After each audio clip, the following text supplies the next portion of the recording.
We are live. Welcome into a brand new edition of the Pigskin Live. I'm here joined by the usuals, the guys. What up, gang? What up, Nick? Steph Haas, how your boys feeling tonight? How was y'all weekend? What y'all up to? Still pretty awful. God, Nick's still down bad, man. Nick's still down bad. I mean, life of Dolphins fan, man. Life of a Dolphins fan. Um, it was Halloween weekend, so there was a whole bunch of football going on. A whole bunch of stuff going on. We are not going to cover everything, every single game tonight. We do have a pretty big stream. I do want to get through some of these NFL games, some of the college games, and then obviously get into this top 25 poll that was dropped and talk a little bit about that trade deadline that was also today. So a lot of stuff that we are going to cover. Sorry if we do not talk about your team today. It is just because we have a shit ton to go through. So it is not. We're not yeah, going to talk about the your team Texans probably losing stinks to if the we don't talk Rams. about you today. Exactly, exactly. Um, but all right, let's get right into it, man. I guess we could start with this past Saturday of college football. Had a couple marquee matchups going on. Um, we could start off with probably the game with not that much to say about, the least amount to say. UGA taking on the University of Florida. The final score of that game wound up being 34-7 as the Georgia Bulldogs remain undefeated and the number one team in the country. I think that was probably their biggest test left in the regular season, based on their remaining schedule. Because I don't. You can correct me if I'm wrong, but I think Florida was the last team above 500 that they play for the rest of the year. So it should be smooth sailing for Georgia for the rest of the year. But Haj, you can go ahead and give some thoughts about your dogs and how they played this weekend against the Gators. Yeah, I definitely think Florida's the last big matchup on their schedule. Not to say they should look past everyone, but they definitely knocked off everybody who realistically could beat them. Aside from Tennessee, I think that's going to be a really rough game for them away at Rocky Top. So they're going to have to be prepared for that. But I think they'll run the table. And a 12-1 Georgia, whether they win or lose the SEC chip, should still get in the playoffs. So I think that they control their destiny. But you just got to see what they do in January. 'Cause that's all what's going to matter. Yeah, I agree. I mean, Georgia looked like Georgia on Saturday. Florida looked absolutely terrible for my end of things. It looked like Dan Mullen has completely lost this roster and this team. Not sure how much longer he will be the head coach at the University of Florida, but it seems that everything is spiraling downhill. It just Anthony Richardson just did not look ready. It looked like he was just thrown to the dogs. We kind of knew that. I thought that maybe Emory Jones would be our best chance at winning, but from just seeing Emory Jones play this year, it was kind of hard not to go with the young guy and give him opportunity. And I mean, that's exactly what he looked like. He looked like a redshirt freshman. He had like three turnovers in the last 2 minutes of the first half. That kind of put the game away, honestly. Because outside of that 2 minute run that Georgia went, where they scored about 21 points, I believe, they had only scored two times, one touchdown and one field goal outside of that for the rest of the game. So not a bad performance by Florida's defense by any means, but lots of turnovers, lots of penalties, which they've been dealing with all year. And when you're going against the number one team of the nation, when you're going against the best defense in the country, you cannot make mistakes because they will punish you. And they did that a lot all Saturday long. So that moves Florida to 4-4. Like I said, Georgia does remain undefeated. Um, we can continue though, because like I said, not much to really break down about that game. It was pretty much a domination from Georgia, uh, but a game that was pretty competitive. I shouldn't say very competitive, but Penn State was in the game for most of the game. We had Penn State taking on Ohio State this weekend. Um, Nick, you are our in-house Ohio State resident. Would you like to give us your thoughts on how that game played, and your thoughts on both of those teams moving forward into the upcoming weeks? Yeah, I mean, Penn State is a really, really good team. It's unfortunate that they lost Sean Clifford for those two losses that they had. I know he played in Illinois, but he played when he was hurt. Kind of came in overtime. That's what I thought. I heard that he did trying to win the game. But nah, their linebackers are crazy as usual. A good defensive line, good DBs. I know they were holding all game. Um, it was a good game for us. That was like our first game. We had the whole defense that was supposed to play in the beginning of the season in the game. We had all the corners in. Our defensive line took over the game, helped them to like 30 rushing yards. And he had that. They had that fumble 6. I don't know if you all saw that when they strip sacked Sean Clifford. But I mean, everyone who had to like contribute in that game contributed. I really wish we scored more points. But I mean, Penn State's a good team. Like they'd probably be in the top 6 right now if they didn't like lose Clifford for those 2 games. They're legit. They're a good team, but I mean, 2 losses, it's done Zeno for them. But nah, yeah, they tried really hard to take Travion Henderson out of the game. I think he had like 30 yards in the first half, and he ended up with 150. But yeah, he's a demon. And CJ Stroud is learning. He's learning a lot. I wish he'd run the ball more, but I mean, he's learning the offense. He doesn't make many mistakes, which is good. And he looks way better than early in the year when we lost to Oregon when his shoulder was That messed that up. that that I have a So question for you guys, it's for a Steph, Haas, Nick, for all three of you guys. Where would you place C.J. Stroud in like a power ranking of these top elite quarterbacks? Like think about the top 5 teams, top 6 teams that are in the rankings right now. Probably the second tier right now. I think he's worked his way up to the second tier. I think week 1 against Oregon, before he ever took a snap, he was probably in that third tier. Even after that game, he was still third tier quarterback. But as the seasons progress, he's obviously taken good enough strides to get his team back into the conversation and making the playoffs. So probably second tier. I don't think he's as good as like Caleb Williams, some of the quarterbacks who naturally look like prolific professional quarterbacks. Like you could tell that they're going to develop into a real professional QB, but I definitely think CJ Stroud's no longer mid. I did that Oregon game, he was looking mid. the thing about the Oregon game, which is it's hard His to first start though. yeah. Yeah. No, it was a second. It was a second. But the thing about that game, I mean, yeah, he's a freshman. He's making mistakes, but the team that let us down, people who let us down in that game was our defense, letting basically Oregon run the ball all day and score points. I mean, the thing about that game is C.J. Stroud, like he struggled, but he had 470 yards passing. Like he was doing everything he could to win that shit, and they were not stopping C.J. Verdell at all. Like they were letting him score like 6 touchdowns in that game. But I think, yeah, I mean, I was very out on CJ Stroud 3 weeks in, but he's like giving me reasons to eat my words, and he's right in there in that Heisman race now, which is crazy because he's got the stats to back it up.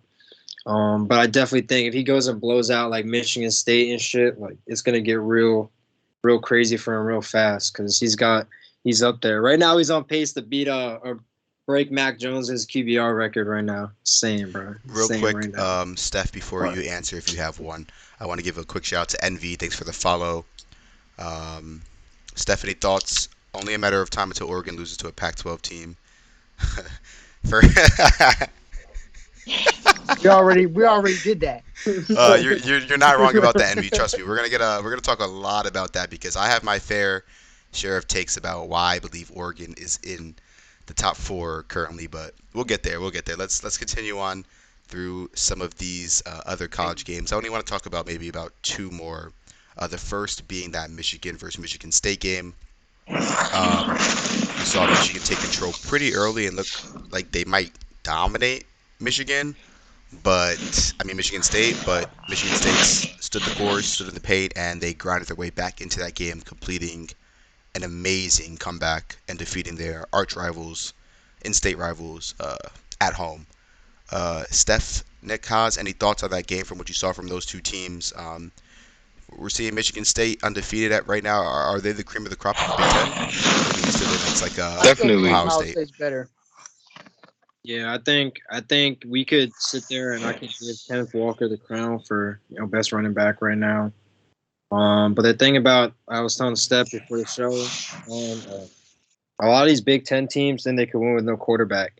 And I'll tell you what, every time I've seen us take the Big Ten by storm, play Saquon Barkley, he had 30 yards against us. We play Melvin Gordon, he had 50 yards against us. Like we play with Jonathan Taylor, we beat him every single year, bro, because we know how to shut down these running backs. And now the defense is playing a little bit different. So I think it's gonna be up to Peyton Thorne, if that's even who the quarterback is, I think. But it's gonna be up to him because I know what Michigan's gonna do. They try to run the ball, And when we start scoring like 5 touchdowns through the air, then they're going to be down 35. They almost lost to Rutgers, so I'm really not worried about Michigan. Well, Michigan State should be a good game. Honestly, Rutgers should have beat Michigan in that game. This is 2 years in a row Mhm. now that Rutgers should have had a win over Michigan. I'm not gonna lie. And Mhm. I honestly, even though Michigan lost, I still think they're not a bad team. I still think Michigan's a No, pretty no, they're a decent good team. team for sure this year. They're much better than they have been in the past. Envy asks, "Are you guys all Oregon fans?" No. Steph is our only Oregon fan. I like the Gators. Haas likes the Georgia Bulldogs, and as you can see, Nick likes the Ohio State Buckeyes. So a nice little splash of diversity here on the stream. We got SEC, Big Ten, Pac-12. We got it all over here at the Pigskin. Um, Thanks for kicking it with us, Envy, and being active in the chat. Um, but yeah, man, I I didn't think Michigan State could honestly make noise on a national stage, but if they could just continue to ride Kenneth Walker, I mean, pause, they can go a long way because that guy is special. I mean, special. I agree. 5 touchdowns. I mean, like Steph just said, Heisman. I mean, I think he should be the front runner, based He's off. my front runner right Yeah, now. I think that's Actually, a good choice, Steph, because he's been absolutely playing out of his mind, and I can't wait uh, to see him go against that Ohio State defense. I think that's gonna be a very very good yeah. matchup, and we're gonna learn a lot about him as well as Michigan State when that matchup does eventually uh, come upon us. Uh, this last game that I do want to talk about though before we switch over to the NFL is that Auburn Ole Miss game. We did see Ole Miss get upset by Auburn, and the reason why I really want to bring this to attention uh, is not mainly because of Ole Miss, but more because of Auburn. Auburn has quietly had a very, very solid season, and they still have to play Alabama Week 12. And so this is kind of where I want to lead this conversation next: is do we think Auburn can beat Alabama? Because Definitely. They did it last year. They did it with Bo Nix already. I Who's the mean, quarterback? there's no reason they can't catch Bama lacking again if they beat them with what I believe was a better roster in the past than what they have right now.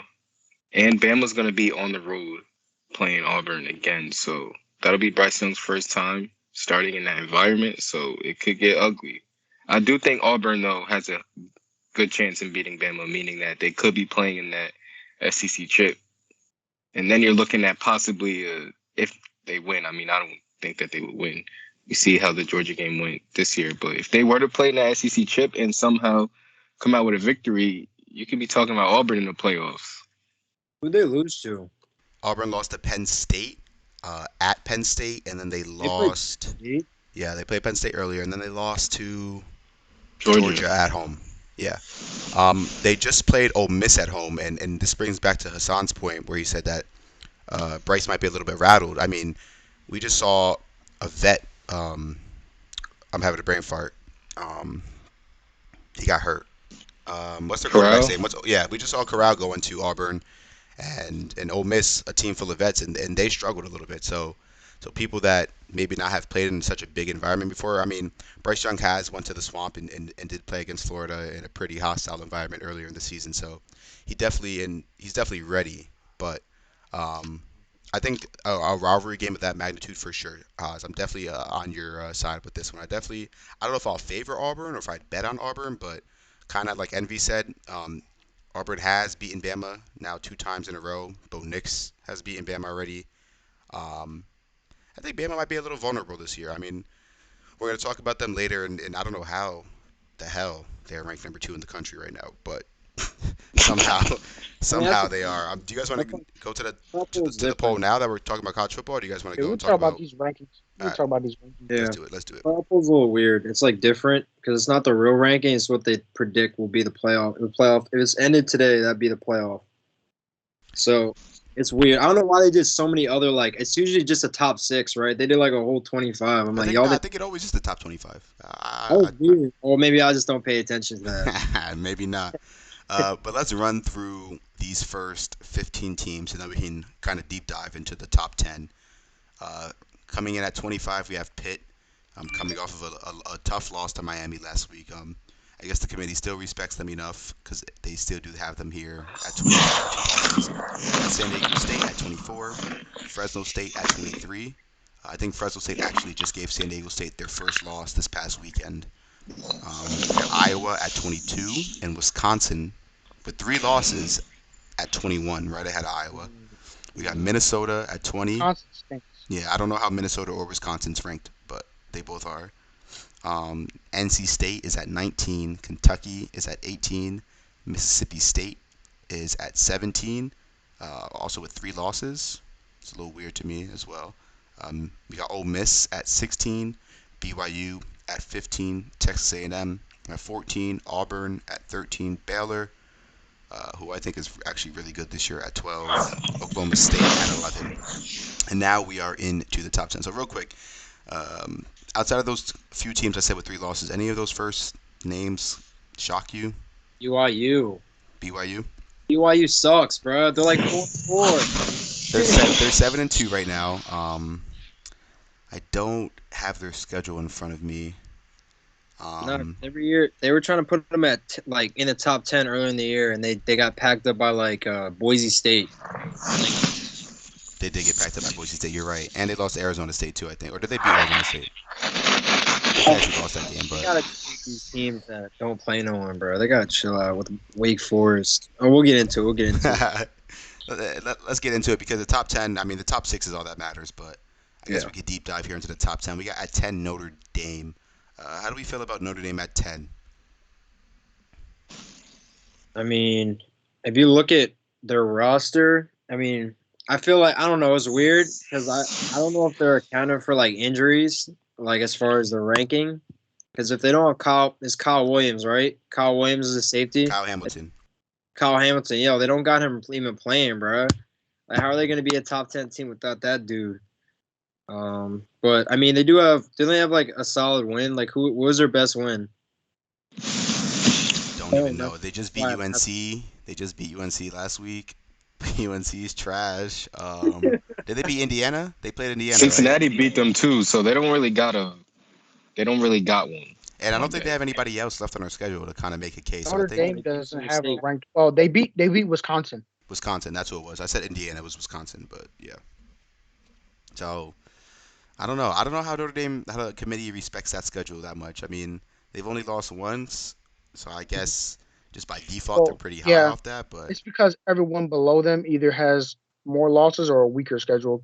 Like yeah, Oklahoma State and Baylor are 7-1, but it's against all the Big 12 teams. So Y'all realize that's like three teams, it's three teams that are ranked high or were ranked really high throughout the year that were directly like because they're only high because they got to play Wisconsin when they were ranked, even though everyone knew they weren't good. So they were Mhm. like the 17. Penn State played and they went to 4.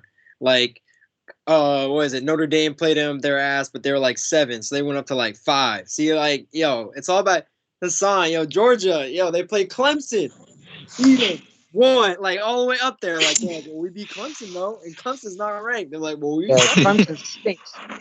Those games are so annoying. Bro.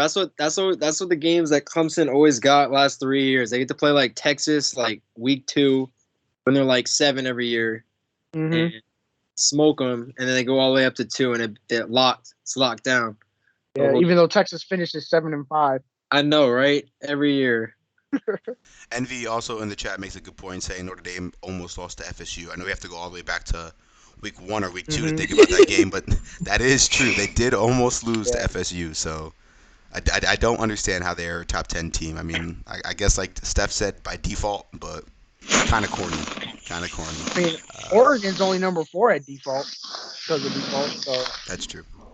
You're welcome for that, bro. You're welcome before. You know why you uh, for because you it beat ain't no you're welcome because you we beat we a had to certain take team. that. Nah, We had 'cause to take that. if we were booty cheeks, where you be at? You'd be at like 11. They'd be like, We had to "Well, take you that. Ohio State in their ass." So like, Yeah, but when is Ohio State ever asked? So yeah. What if we had like a meltdown? We started losing to like everyone. All of a sudden, Oregon's like, well, This next team, ranked at number 9, is going to maybe come to a shock to some casual fans, but if you've been paying attention to this season, you know that Wake Forest is definitely deserving of this ranking. Probably the highest they've ever been ranked in the history of that program when it comes to football. I know they've had a pretty good basketball team in the past, but football wise, Wake Forest is the real deal when it comes to the ACC, man. I honestly do think that right now they're playing the best football offensively in the ACC. I think their defense is definitely a huge question mark. I've sat down and watched a few of their games this year, and I don't see anybody that really pops up off the screen or jumps off the screen at me on the defense. So I don't know who they'll Absolutely. turn to when they need a big play on defense. But I mean, their offense is loaded. We talked about it before the season. Sam Hartman and that cast of wide receivers that he has, it's a laser light show over there at Wake Forest right now. Um, Definitely deserving to rank number 9. Now, Steph, you have been the biggest person leading this train. Does Wake Forest win the ACC? Oh, of course. Especially, look, this is even crazy because when did we ever think we'd be able to say that Wake Forest is better than Clemson? I thought Wake Forest would be good this year, but I did not think that. I mean, I don't think anybody would ever said that, bro. They look like You, they can outscore anybody. Obviously, that defense is weak. I mean, they let Army put up 50 points on them, and they run triple option. So, and Jeez. they were throwing the ball. The Army's quarterback looked like Peyton Manning throwing the ball against Wake. So, and that's a triple option team.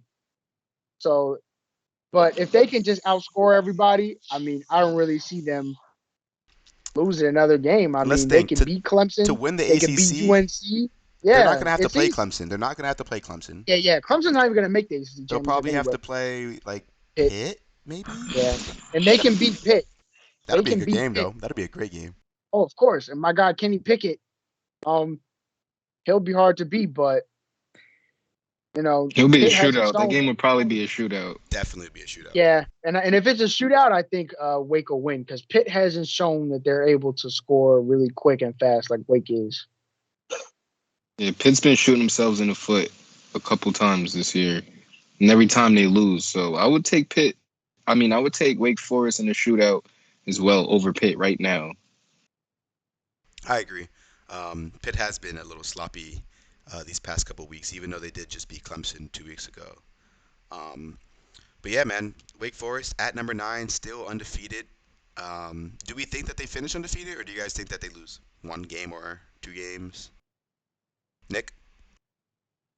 Well, I want to comment on why you guys are so up on Wake Forest and why they're doing so well this year. What are their keys? What's the reason? Simple answer: ACC is ass. I They're think like a that's fair. triple five conference. Even That's the the Pac-12 is better than them this year. I know they're dubbing, they're doing their thing, but like, it's we'll get into it later, bro. I'm getting tired of the undefeated bias. If you're in a bad conference, I'm not hearing that anymore.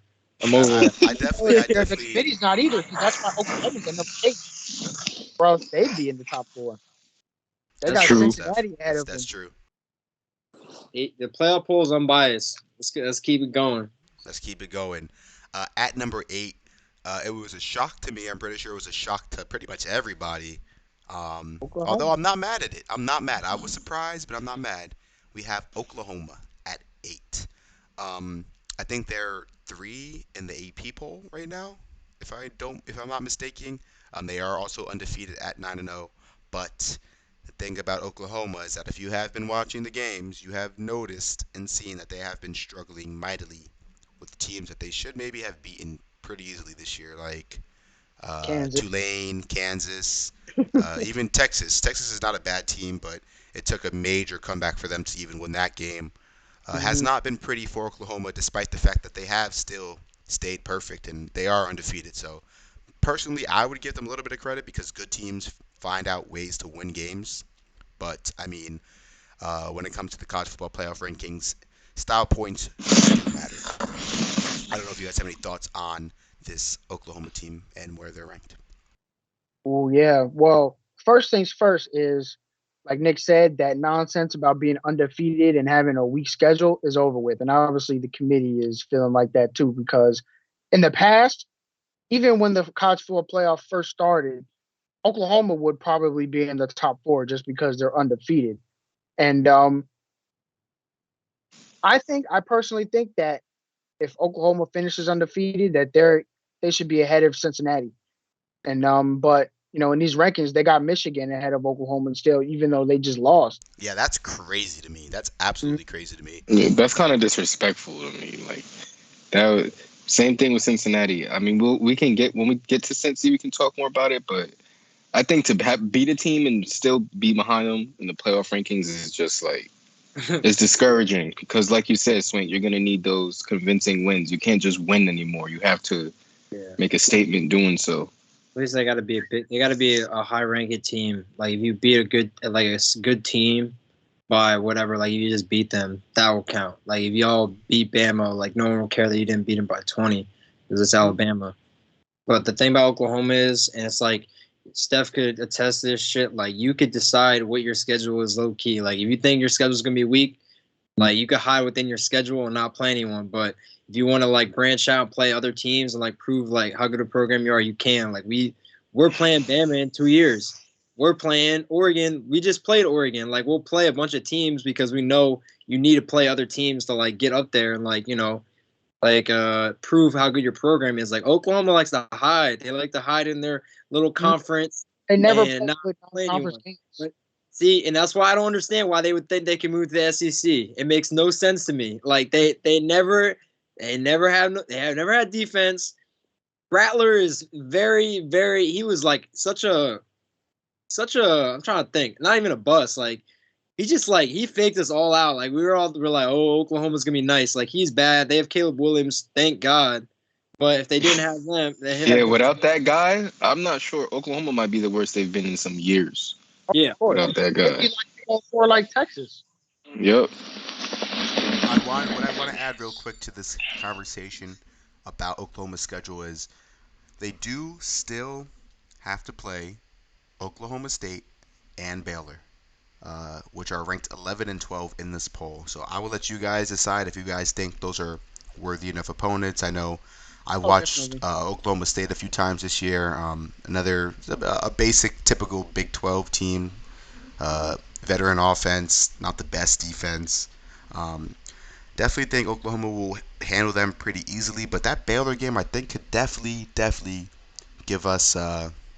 Trap game. Yeah, I think it could give Oklahoma a huge test, and we'll learn a lot about them based on that game. Now, if they do win those two games, if they do beat Oklahoma State, who's ranked They should 11th, be ahead of and Baylor, Cincinnati. who's ranked 12, do you guys think they will make the playoffs? Because they will be undefeated with top They 25 might. wins over Texas, Oklahoma State, and Baylor. Yes, they would have played all these other worst teams close, but they will have been undefeated and conference champs. And most other years we have seen that to be enough to get in. But you guys have been saying that this year it seems that the committee is not Depends. maybe. What do you One got? Well, thing. yeah. What do you have to? Alabama has to lose to Georgia in the SEC championship because if Alabama beats Georgia, then both of them are in, and it makes it tough for that last team. It makes it even tough for Oregon too because we're already number 4. So it's but I will say this: Michigan State and Ohio State are gonna play each other, so one of them is getting knocked off either way. So if you're Oklahoma, you know that's happening, and then what you really need is for Georgia to beat Alabama and get them out of here because Yeah. if two SEC teams get in, then it's tougher for everybody. Yeah. I think you gotta look down the line and think, all right, well, Oregon is already getting the love they're getting, right? I mean, they have Mhm. the worst loss out of any of the top 7, but it doesn't matter because they're getting people respect them, and that's fine. They're That's the 4. best non-conference win though. Yeah, That's yeah. the See, no, yeah, that's what I'm saying. So yeah. that's why you're 4. So you're good right there. The problem with Oklahoma is the fact that Ohio State gets to play Michigan State, who's 3. We're gonna play Michigan, who's 6. Like we're gonna play good teams. Like if Iowa could stay ranked, they keep losing. We could play them. But I don't think so. And then Big Ten championship game is probably gonna be a wash. I don't know if we beat Iowa again. I think Wisconsin's in now because I Yeah, think they that's gonna Wisconsin just beat Iowa last weekend. Wisconsin So just beat yeah, I think Iowa, and if Wisconsin's we in beat first Iowa, place. that's three losses for I think it's Iowa. only 2, but I think. They lost to Purdue. Oh yeah, they did lose. yeah. That would be 3. So that's the thing. It's like, yo, all of a sudden, I don't know what's the tiebreaker. I don't know how many games Wisconsin's lost. but then we're gonna have to play Wisconsin, and Wisconsin is horrible. So I mean that'll just be a Big Ten like champ. So we got to be Michigan State. That's what it's gonna come down to. We got to be Michigan, but those are two big wins for us. Like if we beat them, that's huge, high ranked top 10 teams. That'll just play against Oklahoma. Because I mean we just have such a way harder schedule than them. Like they play Texas, who was ranked, but is Texas any good for real? Like nah, they were like even 20 when they played them. Texas isn't even ranked anymore. Yeah, I hate Texas. Real quick, Envy says Minnesota is in first place in the Big Ten West. I just looked it up. Envy is correct. Iowa's ranked 22 at 6-2. Wisconsin's ranked 21 at 5-3, and Minnesota's ranked 20 at 6-2. So all three of those Big Ten West teams are literally right next to each other in the rankings, separated by one loss. So yeah, Nick, you're right. That can go. That side of the division go anyway. To be honest. We gotta play Iowa. That's what it. I mean, not Iowa. We gotta. Do we play Iowa? I think we do play Iowa. Yeah, if we play Iowa, we beat them. Then I think it's either Minnesota or Wisconsin. I don't know if they played already, but yeah. Let's keep it rocking though. We kind of talked about these guys a little bit already. At 7, we do have Michigan. This is a little bit of a head scratcher. Like I said, they did just lose. I know Michigan State is currently ranked 3, so it was a loss to a playoff team. So I understand how they weren't being punished too bad because of it. But I mean, they were up 30-14, I believe, or 31-14, and wound up losing. That's not a pretty loss, a good loss anyway. Like I said, I know it was to a good team, but when you have a lead like that, you want to step on their throats. You should be able to close out a game that like that. That shouldn't be a game that you lose. And I don't understand how they're kind of being rewarded for. I, the good loss is so weird to me. Like I get it, I really do because not every loss is the same. But I mean, at the end of the day, L is an L, a W is a W. Like Yeah, it don't go yeah, on not your a record yeah, as plus exactly. -1. Like Exactly. So it's still a I'm L. not sure about how I feel about Michigan at 7. I don't know if you guys don't mind, but Yeah, I don't really mind it just because Oklahoma's schedule has been so weak so far. But I think if like let's say both of them win out, well, Michigan's probably going to lose to Ohio State. But even if both of them win out, I think that's actually a good Oklahoma point should that you be ahead of bring up. I Michigan. kind of forgot about that. You're right. Michigan does have to play Ohio State, so that'll kind of work itself out. I mean, if they really truly belong up there, then they'll beat Ohio Yeah, State. If they yeah. don't, then they'll lose and they'll be out of the top 10. I think that's one of the most like Oh, anticipated for sure. games remaining this season, regular season in college. Michigan and Ohio State. I think that might be, if not, the most exciting regular season game left, just Hey, fair because play, of the bro. impact. the saddest part about Facts. They can because everyone's waiting for Harbaugh to catch that. you know what's We're the all saddest waiting for him to part? get his lick We back. It's haven't been lost them. 6 years. We haven't lost them since I was like 8. Like we haven't lost them since I was like 8 years old, bro. Hey, I lost to them in like So what year was sad, that? bro. 2012 when they had Denard That was Robinson. like That was the last 2011, time. It's bro. been like That was nine really like That was years. a long 2011. time ago. I was a Yeah, freshman in high school in it's 2011. been a long time. So like Yeah, it quickly and we still had Facts. NCAA on PS3 yeah. in 2011. It was a rivalry and it quickly became something that's not a rivalry anymore. Like it's like very like not much a rivalry. We beat them every year. Everyone knows it's gonna happen. And you know what? There are better than they have been in past years. But you know what? If we weren't gonna lose the year when they had Jabril Peppers, we didn't lose that year. And we were butt cheeks, bro. We got destroyed by Deshaun Watson in the playoff, and we still beat them. And they were home. So it's like, yo, if you can't win that year, That team was so overhyped, though. That team was so that overhyped. team They was weren't that good. but They have weren't that good. energy, bro. You know This what? team now is better than that team. Yeah. I'm gonna say it too, bro. We were short on that 4th and 1. We were definitely short. It didn't matter. Yeah, he was short. That team was We short. were definitely short, but it didn't matter because they were like, "Yo, we can't let Michigan win." What? So it's fine. It's shitty, bro. It's fine. All the fans are chirping and shit already. We already packed up Penn State, packed up Indiana, all the shit talkers from last year.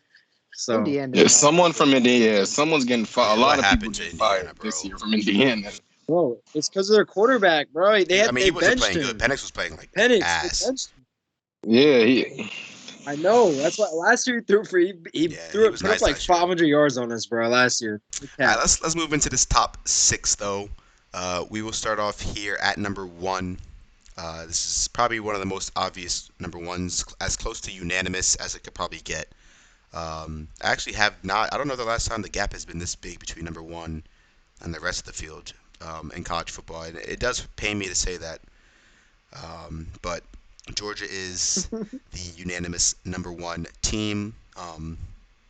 We heard my thoughts about them. We heard Haas' thoughts about them. But Nick and Steph, would you like to go ahead and give your thoughts? Do you guys think they're deserving of the number one team? Just your thoughts on Georgia. Yeah, that's it. Really, they played like number one. They haven't really been given any trouble in any game. I mean, but we'll see. We'll see how they play against Alabama. That's really the main teller. And I'm actually rooting for them because Facts. if they beat Alabama, and assuming we win out, it's possible for us to finish number two before the playoff. So Sheesh. we're Two? number two. Well, yeah, look at the rankings right now. And if Ohio State or Michigan State wins, they're already below us. And then whoever it is between Cincinnati and Oklahoma at the end. So if we're number two, I'd rather be number You two don't than want to number play. You four. do not Because want to play They I I UGA. want to. agree. four. Y'all Yo, would be they playing put you Bama at though. four. They put Y'all you would at be four. playing. Going to Well, if you guys beat Bama, then Bama won't even be in the playoffs. They're gonna put you at four, Yeah. Steph. Real quick, No, Nick. they're gonna Before cut y'all before off, yo. you go, Envy in the chat said, no bias, but I feel like Ohio State can beat Georgia. I think this is perfect opportunity for Nick to agree or disagree with Envy. Well, first of all, I agree. That's all I gotta say. It's my squad. I'll explain to you guys why, but I have to answer to the last one. Two reasons why Georgia, two things they can't do throughout the rest of the year that will inevitably end Hassan T. Number one, don't get complacent because eventually you can get packed up no Tennessee. matter who you play. Have kind of had an easy schedule. I'm not gonna lie to you. Don't say nothing. Whoa. Whoa. Easy It's not like schedule. Florida. Oh, first, Clemson. Are they good? No, No. they Two, Arkansas. They were gassed up. Yeah, Are they good? yeah. Arkansas is pretty good. they're okay.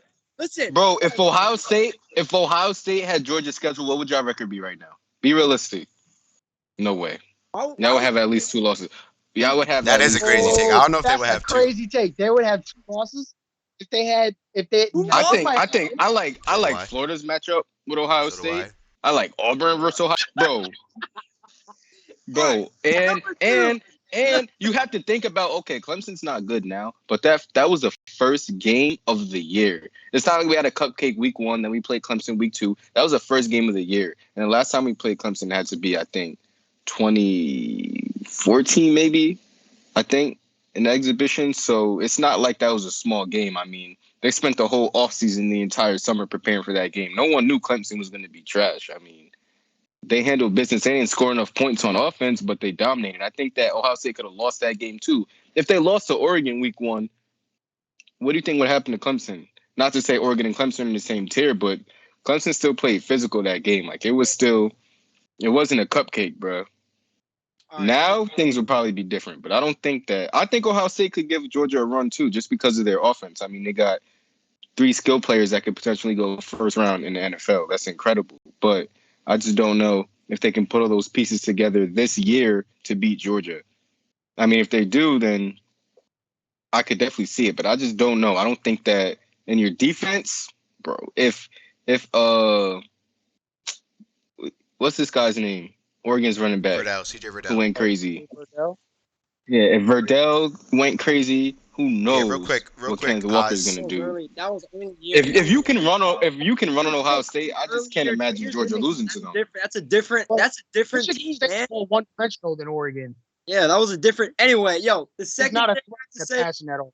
this Even with Anthony Brown, we're better than Michigan State passing. bro. The second thing, Definitely.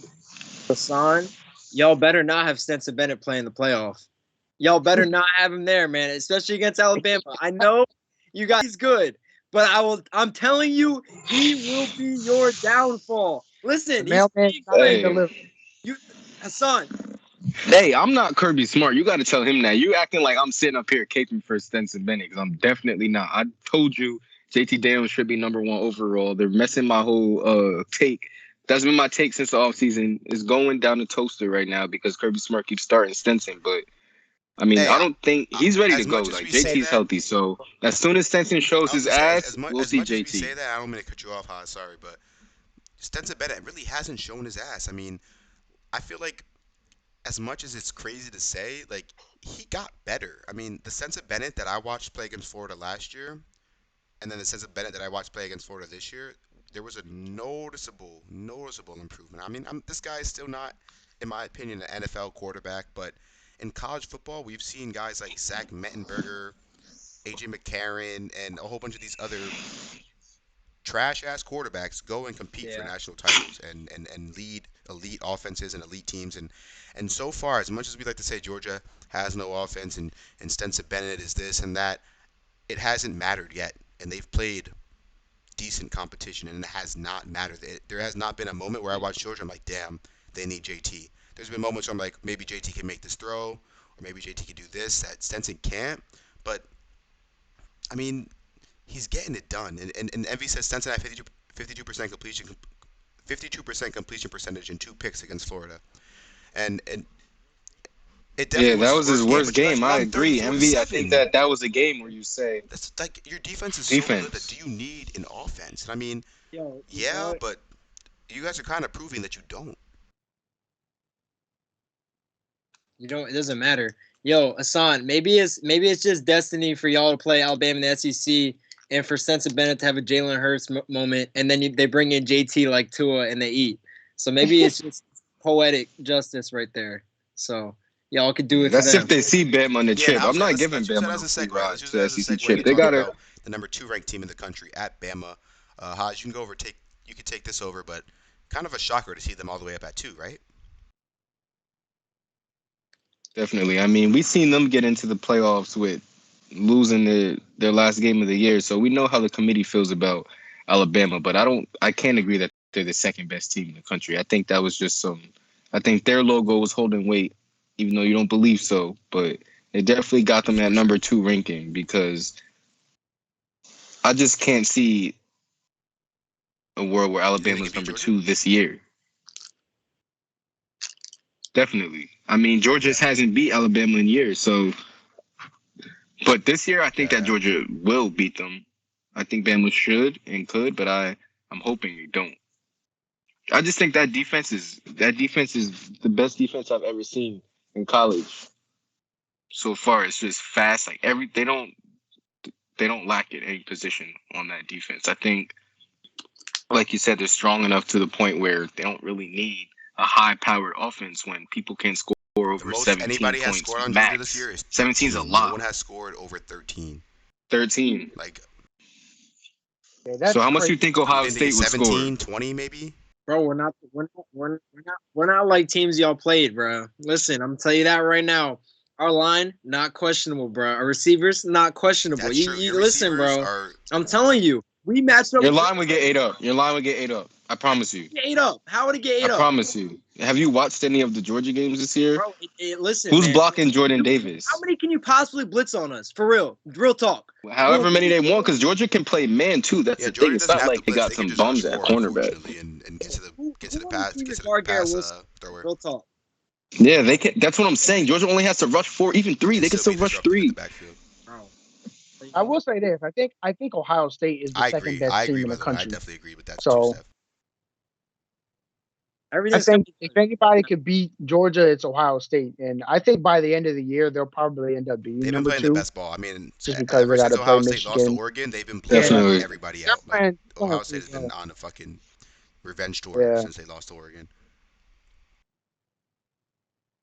We got our corners back. We got our linebackers back, bro. That's what it was. We heads. Yo, CJ Verdell had his day against our freshmen. That's fine, bro. That's in the past. That was good for them. I'm happy we could have Steph be up here in the top 4 for once. I'm excited for him. Once we made it. Some of y'all Hey, teams ain't wait, even make it before. That's Sean what and Sean Allen. wait, I know wait, Georgia. wait, wait, Yeah, wait, wait, Georgia. wait. We don't My, gotta bring that my up. We bad. don't My gotta bring y'all are in the playoffs. bad. We don't gotta talk Florida about was my never. team. We don't gotta talk about my team. Um, he went right at like the other day, bro, when he went after Washington football team. He was going off on it. We weren't even talking about Washington football team. We were ripping. Yeah. I can't stand Washington. I really can't. Real I can't quick, stand them. They don't even real have. WTF? quick before Yeah. we move on and talk a little bit about Oregon. Envy says Stroud was injured versus Minnesota, Oregon, and Tulsa. Is that true, Nick? He had a shoulder. That's why we held him out for like 2 weeks. We can't have him come back. I don't know. Like, listen, that's why that will answer some of my question because he does not look inaccurate like he was looking earlier in the year. They said he had a strained AC joint.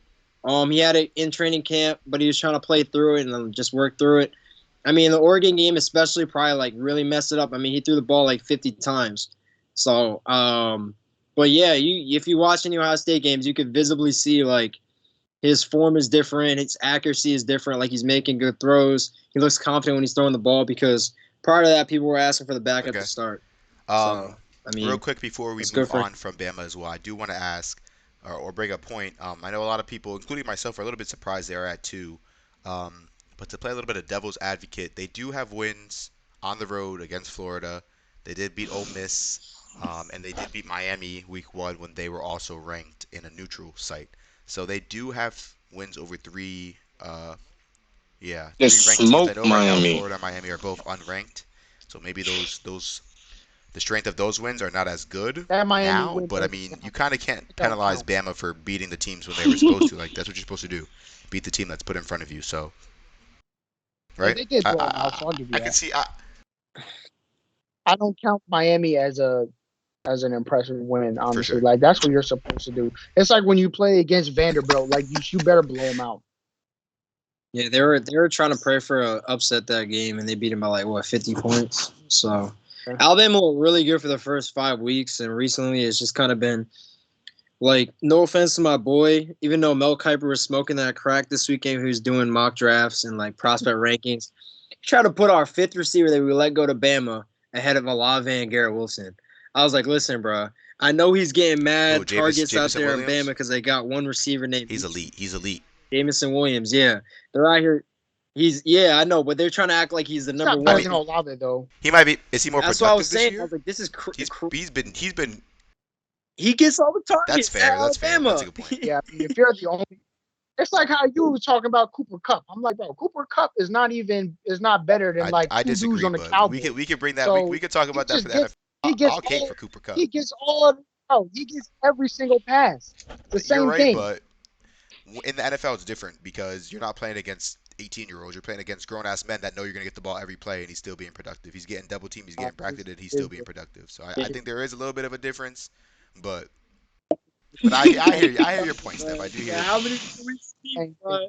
I'm bro, like if you telling me Cooper Cup is your I number get one it. wide Like receiver, I'm athletically, laughing at you. Bro, That's all. he's eating like physically, yo. he not. But I'm laughing at you. Like if I'm DB and I'm going out there and I gotta strap up against Cooper Cup, I'm having a great game. Listen, he bro, do. Cooper He Cup is really making do, heads look Steph. He silly, really bro, and does. they He know making where the some of these ball's DBs going look all year. goofy. He did it against That's literally that, almost that's everyone. not betting because of Cooper Cup. Well, Just that's the thing, bro. I mean, yo, he has been the most unanswerable weapon in the NFL besides Jamar Chase, I guess, for this entire year. Like they know where the ball is going, It's and they crazy to can't do me. anything about it. And he does it 10 It's times a crazy to game, me. almost. Yeah, he's getting like 10 to 12 targets at least He's every catching single all week. of them. It's crazy. I'm like, yo, the only game he's been literal ass was Seattle, and Matt Stafford playing like shit against Seattle that game. But that was But like that's props to Sean McVay. I agree. Like Steph said, I mean, a lot of these dudes want 10 to 12 targets each week. They don't It's true. get it. Good And point. I'm sure they're open. I mean, I can give you a list of examples, starting off with Odell Beckham. These guys aren't getting the ball, and there's people to blame. It's not their quarterback either. I mean, these coaches yeah. will be in the way for talk real. about the Browns later because I got a lot But to say about let's them. bring this back though. Let's Odell bring this should back. have Let's finish up this he college should have talk, and requested then the trade, bro. He messed we up. could talk He all messed about up. Talk the about NFL that we want. number Uh, 3. the third ranked team is Michigan State. Committee showing massive love to who they think is the best Big Ten team currently, coming off of a huge win against Michigan at home. Um, you're shaking your head, Nick, but Michigan was undefeated last week. They were beating the shit out of everybody they were Bro, playing. I I know mean, Michigan's a weird. how they almost lost to Rutgers, bro. And you had to come back down 21 to them, bro. Like, yo, Kenneth Walker, listen, you put on a Superman cape. He was the one who did it for him. But they don't got Kenneth Walker. They lose by like what, 30 to Michigan, and they just So they're fraud. So you're almost saying lost to Michigan State Rutgers. is Like, fraudulent. I'm saying we shouldn't give freaking crown because they beat Michigan.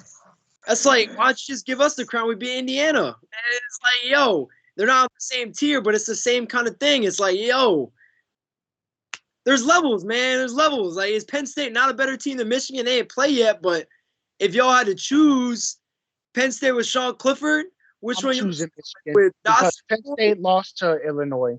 Come on. But he wasn't playing, Steph. I don't care who it is. I don't care if you got a lineman at quarterback. You can't lose to Illinois. You Illinois can't, stinks. Art bro, Sikowski. bro. Yeah, first of all, Artur Satowski is their quarterback. Us all being from Jersey and watching a lot of Rutgers football, we know how terrible he is. He's probably the You can't worst lose to quarterback. that guy. You can't lose. Look, Not even in You practice, you couldn't even can't say lose to Paul. that guy. he's probably the worst quarterback I've ever seen in my entire life. And Illinois offense, just like when it was Rutgers, there's literally no threat to a pass. He threw for 36 yards in that game. 36 yards. I can go in a football game right now and throw for more than 36 yards just off screens. You can't throw for 50 yards in a football game. Like, bro, there's literally no threat for pass. You could put all 11 people in the box and stop Illinois because they're not completely. Listen, Yes, this, Penn this will be State. I don't like Penn State. Come on. this will be There's the no only time. This will be the last time you ever hear me talk up Penn State and give them support because I don't like him. It's probably because I didn't beat them. But listen, man, yo, Sean Clifford changes that squad. He's a good quarterback, man. I have to give him his props. He played really good against us. He was dotting us up. Him and Dotson was going crazy. Dotson, the first round pick. Yeah, if they But have a yeah, if they quarterback, it have would be those two, Iowa, I they have believe that too. That pass black rush. quarterback is not it. Yeah, he's terrible. He's I don't know his name, but mid. he's trash. I remember I called his son when they were up 17-3 against Iowa, and I was like, yo, they're gonna lose this game. He's like, come on, man, what 17? What? And I was like, listen, man, they better lose. This quarterback he was from That guy's bad. not Yeah, That that guy guy's bad. Patterson. stinks. He was That guy from like stinks. East Orange or His something. I his was like, he's trash. He looked like he was too ready for the moment, like in a bad way. Like I'm gonna sub myself in, get my ass but out there, but yeah, the Big Ten is the Big type of Ten is guy. chaos, and I mean these last few weeks of the Big Ten, this last month of football is going to be crazy. It's going to be a whole bunch of Big Ten on Big Ten crime. Will be a super exciting conference to keep an eye on for the rest of the year. I think you can make an argument that they might be the best conference this year. I know the SEC probably has the best team, but the Big Ten is pretty deep. I SEC mean, is the I'm a best SEC conference, stan, I so think, in my but I opinion. mean, US need to relax for a second. I mean, they got some squads this year, at least. I mean, there's some teams this year in it's the true. SEC that are Like better than RG, they've been the Auburn are last really good. decade, in This my Ole opinion. Miss, Ole Tennessee, Miss, Tennessee, Kentucky. Auburn, Arky. Agreed. Michigan State. This is the No, best Michigan State MSU's made the been since playoffs in 2016. uh In I'm 2015, they goddamn made the playoffs. bro. What happened? They lost Yes. 44-0, didn't they, to Alabama? What was the score of that game, bro? That's like when Washington Yeah, made it the was bad. It playoff. was They got bad. spanked. I can't think of who their Was quarterback it was Kirk in Michigan Cousins? State. Was it Kirk? I can't think of who it was. I see a trap game. Yeah, Maybe when was Le'Veon there then? I don't know, but they had a nice little run a few years ago. But right now they're definitely hotter than they've ever been. But I think just there's probably about four to five quality good teams in the SEC. I think it's a tie though. I don't think it's as clear as like, oh, SEC best team, best conference in football this year. Like I Agreed. think the Agreed. Big Ten is up Let's there. move on to the fourth ranked team in the country. So Um, maybe the most shocking of the top four. We have Oregon. Steph's Ducks are a part of the first official rankings. Steph, go ahead. Give your thoughts. Were you shocked as an Oregon fan? Do you feel like you guys have a legitimate chance at making the playoffs? Because before you answer, I feel like this is a setup. I feel like the committee put Oregon here to lose, to get embarrassed. Uh, and I feel like that they will probably lose within the next but to few lose if weeks. we make Not to sound like a hater or anything, but that's just oh, what I believe. I could be wrong. I could be wrong, but but you go guys ahead, don't Steph. see that. You guys think we're gonna lose every time. But win, assuming we win out, I think we make the playoff.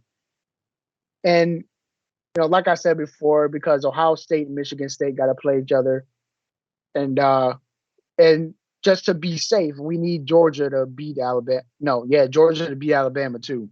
So I think if we win out, we're pretty good.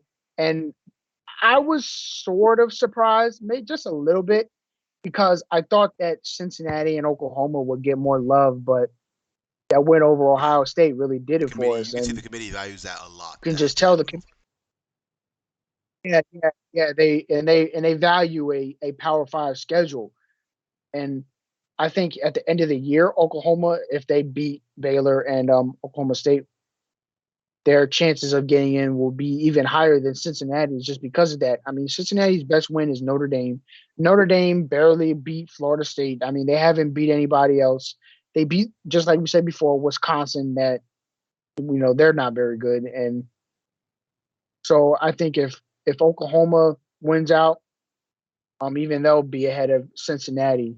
So I think it just shows what the committee is trying to push. And for a group of five team to make the playoff, they really need to schedule a top team in their non-conference. And everyone really, I think the only teams that can really get away with having these cupcake non-conference schedules are Ohio State and Alabama and Georgia, just because their conference is so strong. So if you're from the ACC, Pac-12, or Group of Five, man, you need to schedule a tough game in your non-conference. How do we feel that and that win it. loss to Stanford affects Oregon's chances, Nick, Haas, Steph? Because that Nick brought that up earlier. That is the worst loss out of all the teams in the top seven. I'm not sure if that will come back to bite you guys Yeah, in the ass. I mean, it hasn't yet. I mean, you guys are fourth. Yeah. I the only mean, reason come back to bite us is because everybody else seems to have a loss, and even though Oklahoma is undefeated, their schedule is so weak. So that's really the only reason. If somebody like Alabama was undefeated, or yeah, and if Michigan was undefeated still, well, I mean, Michigan State's still ahead of us, but if everybody else had stronger schedules undefeated, they'd be ahead of us. wait, is Yes, Michigan State undefeated? Yeah. Okay. Nah, yeah, Oregon's up there ahead of Cincinnati because they're the best I, win. I I agree. I think that definitely is I mean, what does have Oregon in this spot. Yeah, I don't know. I mean, like I said, I do think Oregon might lose in the coming weeks, but we will definitely see. I mean, Oregon has a great win over Ohio State. And I don't think they play anybody that good for the rest of the year. I know they'll see Arizona State possibly in the Big 12, in the Pac-12 championship. But I think for the regular season, you guys got Washington, Wazoo, and Oregon State maybe, and BYU or something. Yeah. Utah. Okay, so yeah, I think Oregon should probably win out, right? Right. Yeah, well, we should win out, but who knows what's going to happen. And It's true. I got something. I kept trying to tell you, stop hyping up North Carolina, and look what happened. oh, there's only two perpetrators of the UNC hype train. I like both to speak one by one because I tried to tell them, listen, Sam Howell, mid. I was like saying that. I said that before the season started. I said it last year. I said he cost me money last year. He UNC for basketball, and that's it. Case closed. Go ahead. Michael Carter and Javante Williams are not part of this conversation either. Don't bring him up. This is this year. Talk this year. Yeah, I thought they were going to carry that swag over Definitely, I from thought last that's what year it and was, to be just honest. get back to business. I mean, there was I no agree. reason for them not to. Yeah, It wasn't just those two. Like, obviously, those were some of their best players on offense, but they still have their captain at quarterback. Like, there's no yeah. What the reason hell for them to happened have to the that drop guy? off they did this year. It's sad. Sam Howell's a fraud.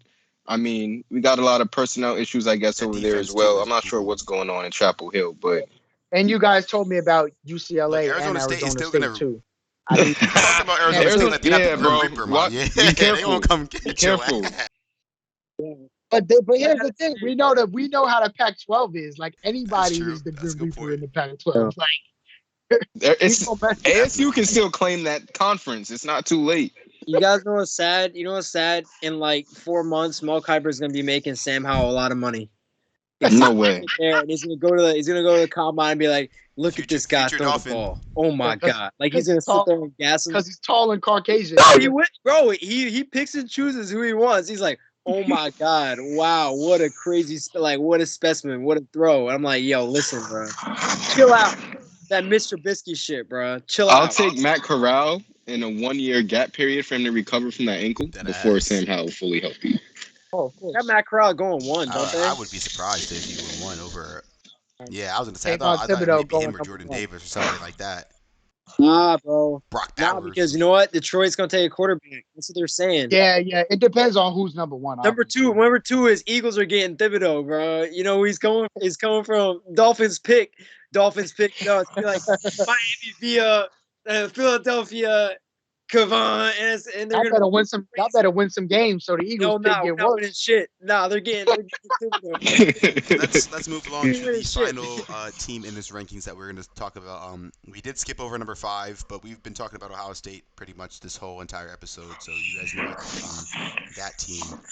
But at number 6, Yeah. a big surprise for some people.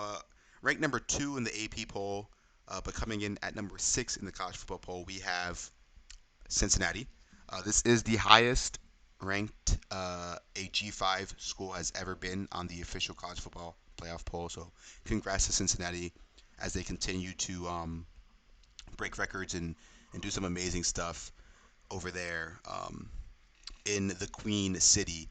But it did seem like it kind of convinced the committee. Like Steph said, not a very strong schedule at all. I mean, they did play Notre Dame and Indiana, but I think they kind of had to rely on Indiana to be a little bit better than they were this year in order to give them those 2 really good wins. I think if Indiana was maybe as good as we thought they were this year, I think maybe we can see Cincinnati in that top 4 with wins over Indiana and Notre Dame, who were both ranked. But like I said, Indiana is not that good, and they kind of did struggle a little bit in that game. It did take a comeback in the second half to win that game for Cincy. But they are here at 6. Do you guys think that they have a legitimate chance at the playoffs, or do you think it's one of those situations where they just need a whole bunch of things to go in their way? They need like 10 things to go in their favor. And I want to give Cincinnati some credit because they did play against Notre Dame and they scheduled that game. It doesn't really get much bigger than playing Yeah, against you're right. Notre Dame. I mean, they're one of the powerhouse teams in college football, so I want to give them some credit there. But outside of that, I mean, it's tough. It's tough for these Group of 5 teams, man. But yeah, they need a whole bunch of things. Like they need Oregon to lose, they need Oklahoma to lose. They need one of these Big Ten teams to have 2 losses. I mean, they need a lot of stuff to happen. So it's gonna be tough because, like I said before, I think an undefeated Oklahoma gets in over Cincinnati. I'd have to agree. I'd have to agree. Um, it would kind of suck to see them miss out though. This is a special year that they're having, and I know Nick might not feel the same way. I'll let him take the mic now, but um, I think that Cincinnati is actually a really really good team, and I think that they could compete with any of these playoff teams listed above. I know Alabama and Georgia and maybe Ohio State just because of the level that they recruit at and just the pure athletes and bodies that they have on that team. But I do want to bring to your attention that Luke Fickle has had the number 1 ranked G5 class for 3 years in a row now at Cincinnati. So they do have a lot of talent on that team as well. They do have some bodies as well. Uh, but Nick, you can go ahead and give your thoughts about Cincy now because I know you have some pretty strong opinions about that. Yeah, I mean Cincinnati. I mean, I tell Hassan like every other day when we go to the gym. I tell him that, that Cincinnati, man, it's unfortunate for them because they just don't play anyone good. That's not their fault either. That's their conference. But I mean, this is the AP poll rewarding them for being like good for so many years. Like they're getting the love they deserve. This is kind of similar to when Ohio State made the rise back into the AP poll after being suspended for 3 years because of the Terrell Pryor stuff. We went like 24-0 in like 3 years. We couldn't play in the bowl games. We couldn't do anything like that. But we played for 3 years and we're winning every game we played. That was Urban Meyer's beginning. But at the end of that, they started giving us our love. You know what I mean? Like up right away, getting like the love in the AP poll. I mean, they've given us the respect we deserve, and same thing with Cincinnati. They're giving the respect. I mean, they've been in the top 10. I feel like the past couple years. And they've continued to recruit pretty well. Their quarterback is legit.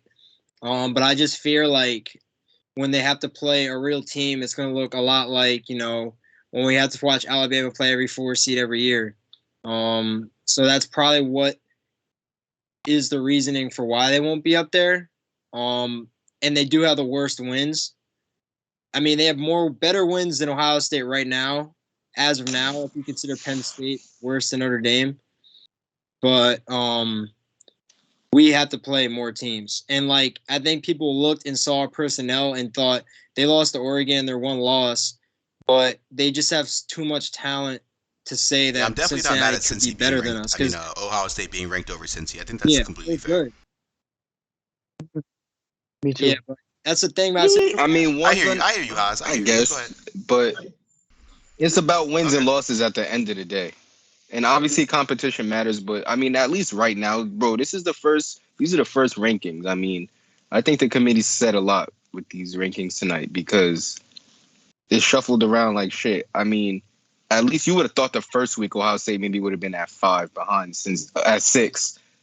I just got a notification saying the Braves won the World Series. Georgia sports curse has been broken, so you can expect the dogs to Yeah, win a congrats to the natty. Braves and any Braves fans out there Uh, listening right now. Avery Avery going is going crazy. crazy. Let's Shout out go, to Avery. Roadrunner, TPS Confidential. Um, but yeah, I think Haas, you made a great point. These are the first rankings. These are not the final rankings. These 4 teams that are ranked here now are probably not going to be the exact same 4 that we see at the end of next month as the playoffs get closer. I mean, possibly, but I think this was more of the committee kind of showing how they're going to rank some of these teams and what they're looking for, so that the schools now know what they have to do for the rest of the year to set themselves up for the best position as possible. Um, so, with that being said, I think we can now switch over and talk about week 8 of the NFL and also discuss this trade deadline that uh, went on today. But before we do that, And Henry Ruggs killing yes, and somebody we in could talk about a Henry Ruggs DUI as well. accident. But before I do that, do you guys have any last thoughts, statements, questions, any topics about this college football poll or the week that just passed? Or are we all good to go? Nah, all I was gonna say is that undefeated, man. I wish you'd be happy that undefeated doesn't mean you're in anymore because undefeated that could be. Listen, bro. Every year, Clemson number 2, number 3, win every ACC game, championship. Every year. Is there a lot of teams that were better than the Clemson's team last year? I think so. Like, was Georgia better? I don't know. I maybe because Yeah. Clemson they had Trevor Lawrence. yeah, definitely not, bro. I mean, I don't think obviously Cincinnati's better than OSU, but I do think it would have been fair to at least put I them at agree. I that agree. I 5 agree. spot tonight. Because I still like Ritter more than I like CJ I like Stroud. that take too. That's I fair. definitely like that take too. They're kind of the And same. like you said, yeah, they are pretty much like in the same tier kind of, but obviously one has more experience. I'm gonna definitely go with that guy. And like Nick was saying, I mean, since he's been in the playoffs, I mean, they've been in the They top played 10 Georgia last year, the right? last like 3 years. Like they've been winning a lot of games. Yeah, they should have won, could have won that game if it wasn't for a field goal. But I mean, you spoke about them having top 3 G5 recruiting classes. Like they've been holding it down, but they play Tulsa this Saturday, so if they can pitch a shutout or something, then that'll be convincing. Like they I agree. definitely got to make some more noise because as you It's can not see, enough. Yeah. they're not being respected because of their schedule. So that's all it's going to take, though. I mean, do you think they control their own Well, destiny? I know we spoke about them having like a I lot of stuff to thought that happen, they but might, but SMU lost last week to Tulane, I think, and I think SMU was the only ranked team that they had left on their schedule. So I thought that maybe if they were to blow SMU out in a convincing fashion, that you would kind of have to put them in at that point. But seeing SMU lost, I think it is going to be tough for them, to be honest. They don't really play anybody that good. I just don't get the difference between like the undefeated MSU. I get Kenneth Walker, you feel me, and then Cincinnati. It's like how how big is the gap between It's Michigan not big. State and You're right. I think Cincinnati? that's a very solid point. Not big at all. I think if there's any Group of Five team ever that could beat any top team, it's Cincinnati.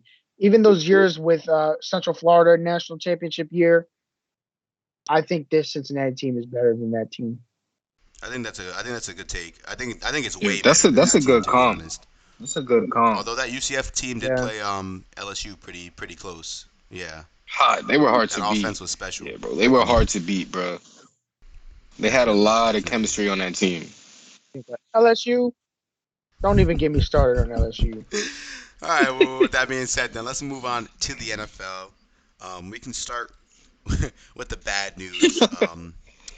If you don't live under a rock, if you have Twitter or any ESPN apps, and you probably did hear the unfortunate news that earlier last night around 3:30, 3:40 a.m., Henry Ruggs was involved in a fatal car accident where he was the driver under the influence and possibly took the lives of, I think, two people, I think they were saying, or one person. So some very sad and unfortunate news coming out of there. But I mean, I found out today, I was on Twitter and I had seen somebody say that this shouldn't even happen because the NFL actually pays drivers for each team so that this situation doesn't happen. Every 30 since 2019, I think actually it started in 2010, but again in 2019 they made sure that every all 32 franchise have a driver, and that's public information. You can go Google it. You can find the names of each driver. Every team has a driver, and it's like it doesn't make sense. Like, well, how do you get behind the wheel when you? And it's like you can afford an Uber. Like, it's not like he couldn't afford an Uber. It just doesn't make sense to me. I don't know if you guys have any thoughts or any statements you guys want to provide on this, but it's not good news, and I don't want to talk about it That's for too long. basically, yeah. I just don't understand why you would get into a car if you've been drinking. I just don't understand, and I didn't know that either till today about the teams having a driver. It's really insane. You're making so much money. Paying for an Uber is like change for you. There's really no excuse. I just don't understand that at all. Yeah, there is no excuse. Yeah, I feel like my first thought when I heard about the accident, I heard reports that he was like getting arrested.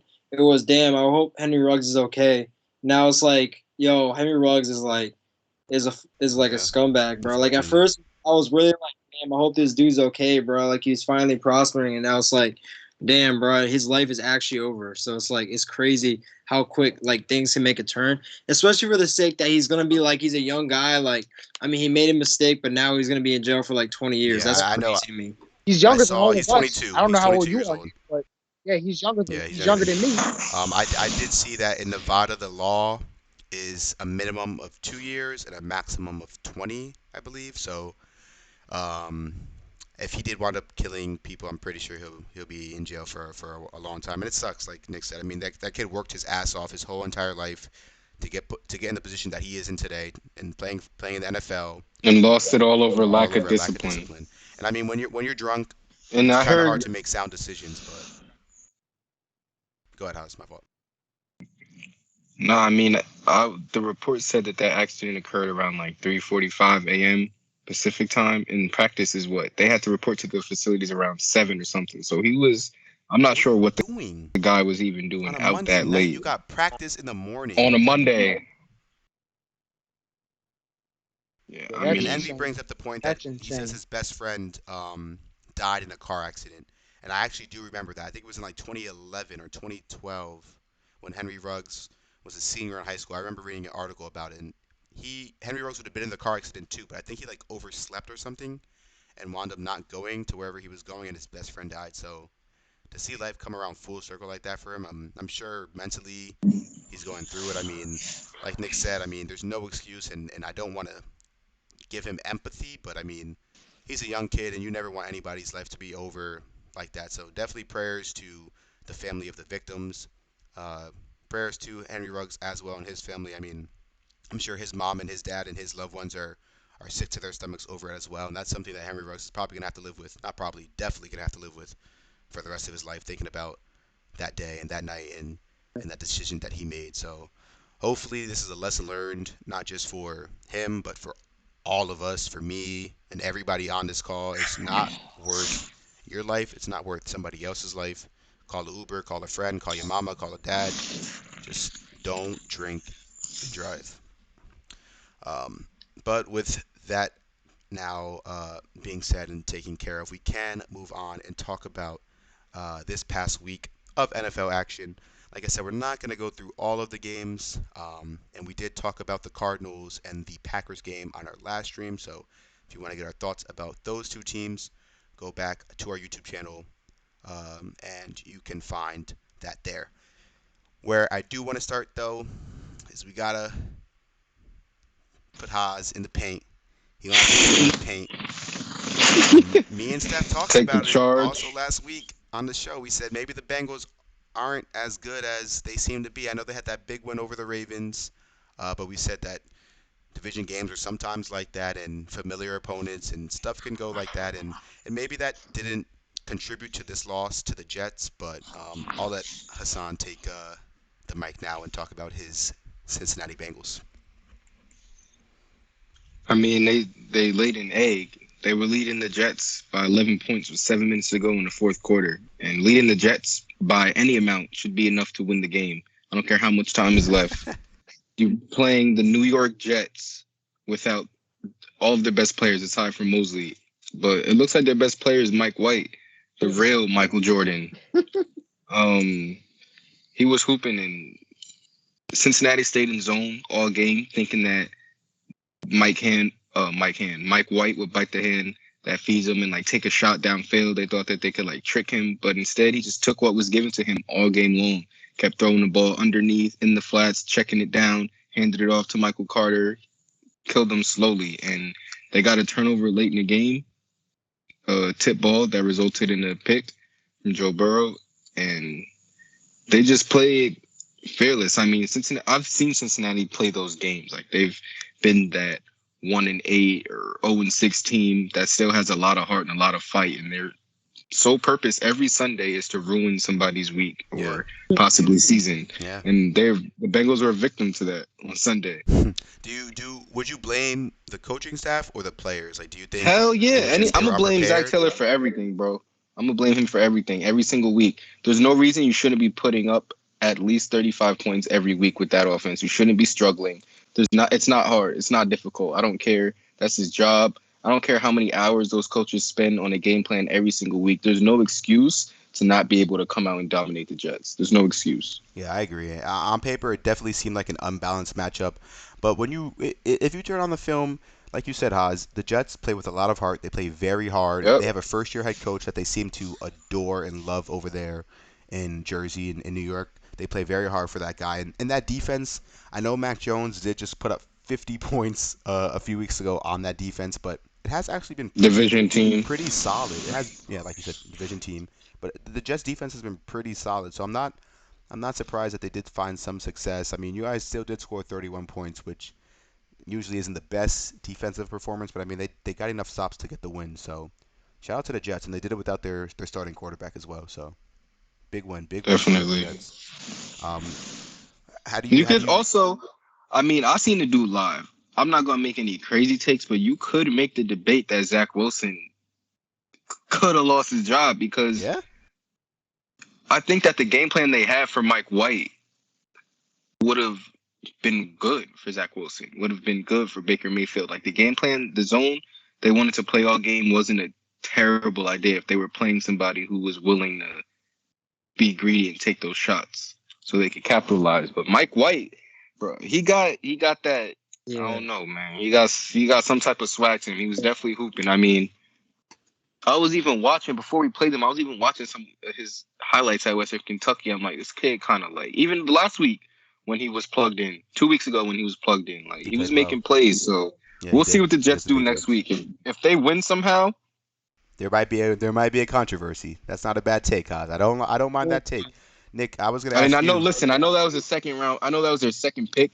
You feel me? And they chose Zach Wilson over Fields, Lance, many other skill players they could have gotten and changed their franchise. But For trying to I'm win just saying, games. Mike White, the fans like them, the coaches love them, and he He beat the number one seed in the AFC's first start, threw for over 400 yards, and played Yeah. perfect football. Can't Yeah, ask for more than that. yeah, you really can. And Nick, I want to go to you next because I know you're pretty familiar with the Jets, being that you're a Dolphins fan and you play them twice a year. Any thoughts, any takes on this game, on the Jets themselves, and what you think we can see from them in the future? Oh, I mean, I feel like that wasn't it like some Brandon Whedon game where they were trying to call Brandon Whedon the GOAT when he had 4 TDs in I preseason. remember that. This is 405 and a real ass game against a real team. I mean, like Hassan said, I think it was more of the Bengals taking it too easy against a team that was fired up. I mean, not to say like the Dolphins are any good, bro, but we went and we tried to play the Jaguars and our coach was like, yo, we could sit X and Byron Jones. Like we're playing the Jaguars. And look, that just added to our misery and our losing streak. We lost to them in London.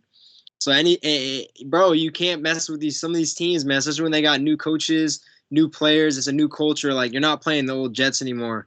With that being said, though, I don't think we losing to them though, because we got the former. Yeah, nah, y'all Nah, not. That's what I'm saying, bro. The Jets just came out at home. Listen, environments matter. Like for sure. MetLife ain't the. A lot of quarterbacks don't know about MetLife. You feel me? Like if you're not in that, if you're not in the AFC East and like you don't play there all the time, it's a way different environment than what you expect. I'm not saying it's Neyland Stadium or it's like something crazy like a SEC type environment, but it definitely can get rowdy and it's just a different. Jets even had black end zones when I went to the game. Like I don't remember the Jets I having never seen that black end before. That's Yeah, zones. tough. That's because of tough. jersey. I think it's because of their jerseys. Okay. Might be because they were in the black jersey. Probably. Yeah, y'all knew you were in for it. They were in their only tough. Nah. When I seen them in the all black, I'm like, oh shit, I That's the forgot they only had these stuff that uniforms. they got, bro. Yeah, that was crazy. I was Yeah, like, they definitely were treating that whoa. shit like the Super Bowl, like a playoff game or something. Yeah. Hey, it But worked. nah, They got to definitely win. salute. Yeah, salute to the Jets. They balled out. They were the better Facts. team that week, and they definitely got Zach Taylor's bum ass out of there. So that's what's up. Facts.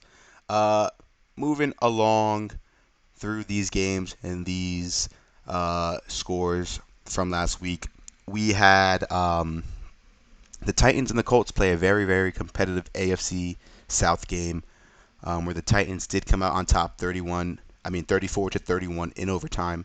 Seemed like a game the Colts were kind of in control of. Thought the Titans uh, played really well though. They fought back. I know they had that injury to Derrick Henry, but they were able to bring it back in overtime, and beat a division rival. Carson Wentz kind of choked the game away, kind of sold the game. Um, but the Titans are now the first seed, but they have no Derrick Henry. So I want to ask Steph, how do you feel about the Titans without Derrick Henry, and what do you think of the future? Do you think they can maintain that first seed? I know they just signed Adrian Peterson, but that guy's a dinosaur, so I don't think that really does anything. Yeah. Adrian Peterson is old enough to be my dad. Um, the Titans without Derrick Henry, I think they're done. I mean, because we already know Tannehill can't carry a team. The only reason he's successful is because of people like Derrick Henry. And the AFC Hey, hey, playoff hey, picture hey. is the AFC is wide open now. I mean, I think so. because you got teams like the Bengals.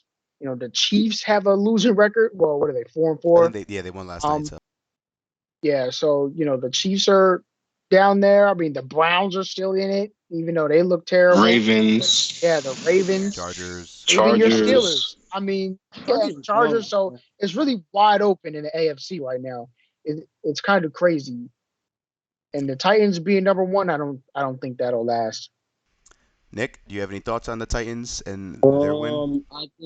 I think y'all gotta give Ryan Tannehill's respect because that was the first game I watched where Derrick Henry had 60 yards and they won a game ever. Like I'm Not not giving him mine. no. he had 40 yards. What happened? Last year when they put the Browns and he had like 50 yards, what happened? Yo, he did what he needed to do to win that game. And oftentimes this year he had to do what he has to do with Julio on the bench, AJ Brown on the bench. He does what he has to do. So I think this might be a wake up call for the Titans to realize that they need to open their offense up and not be so one dimensional. But look, him and AJ Brown were connecting. That's a good Colts defense, man. He had like 153, like on like 10 catches. Like he was using AJ Brown to like the fullest like way he could. And the Colts should have won the game. They literally should have won the game. They were up, and then Carson Wentz threw a goal line interception That on was his so own goal bad. line, That was so bad. and then he missed a wide open player when he threw the game losing pick basically to set up Fat Randy. Um, but yeah, the Titans unfortunately are kind of out of it right now.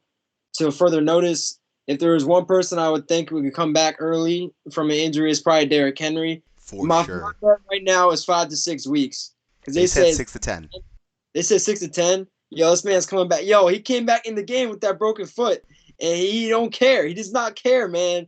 I'm saying 5 to 6. Yo, for real. Okay. Okay. We 5 weeks from now they're gonna be like, okay, Derek's looking good. He's starting to practice again. We'll hold him out one more week, and then he'll be back. He won't get the same carries, but I realistically think if they're in a good spot, he should wait till the playoffs to come back.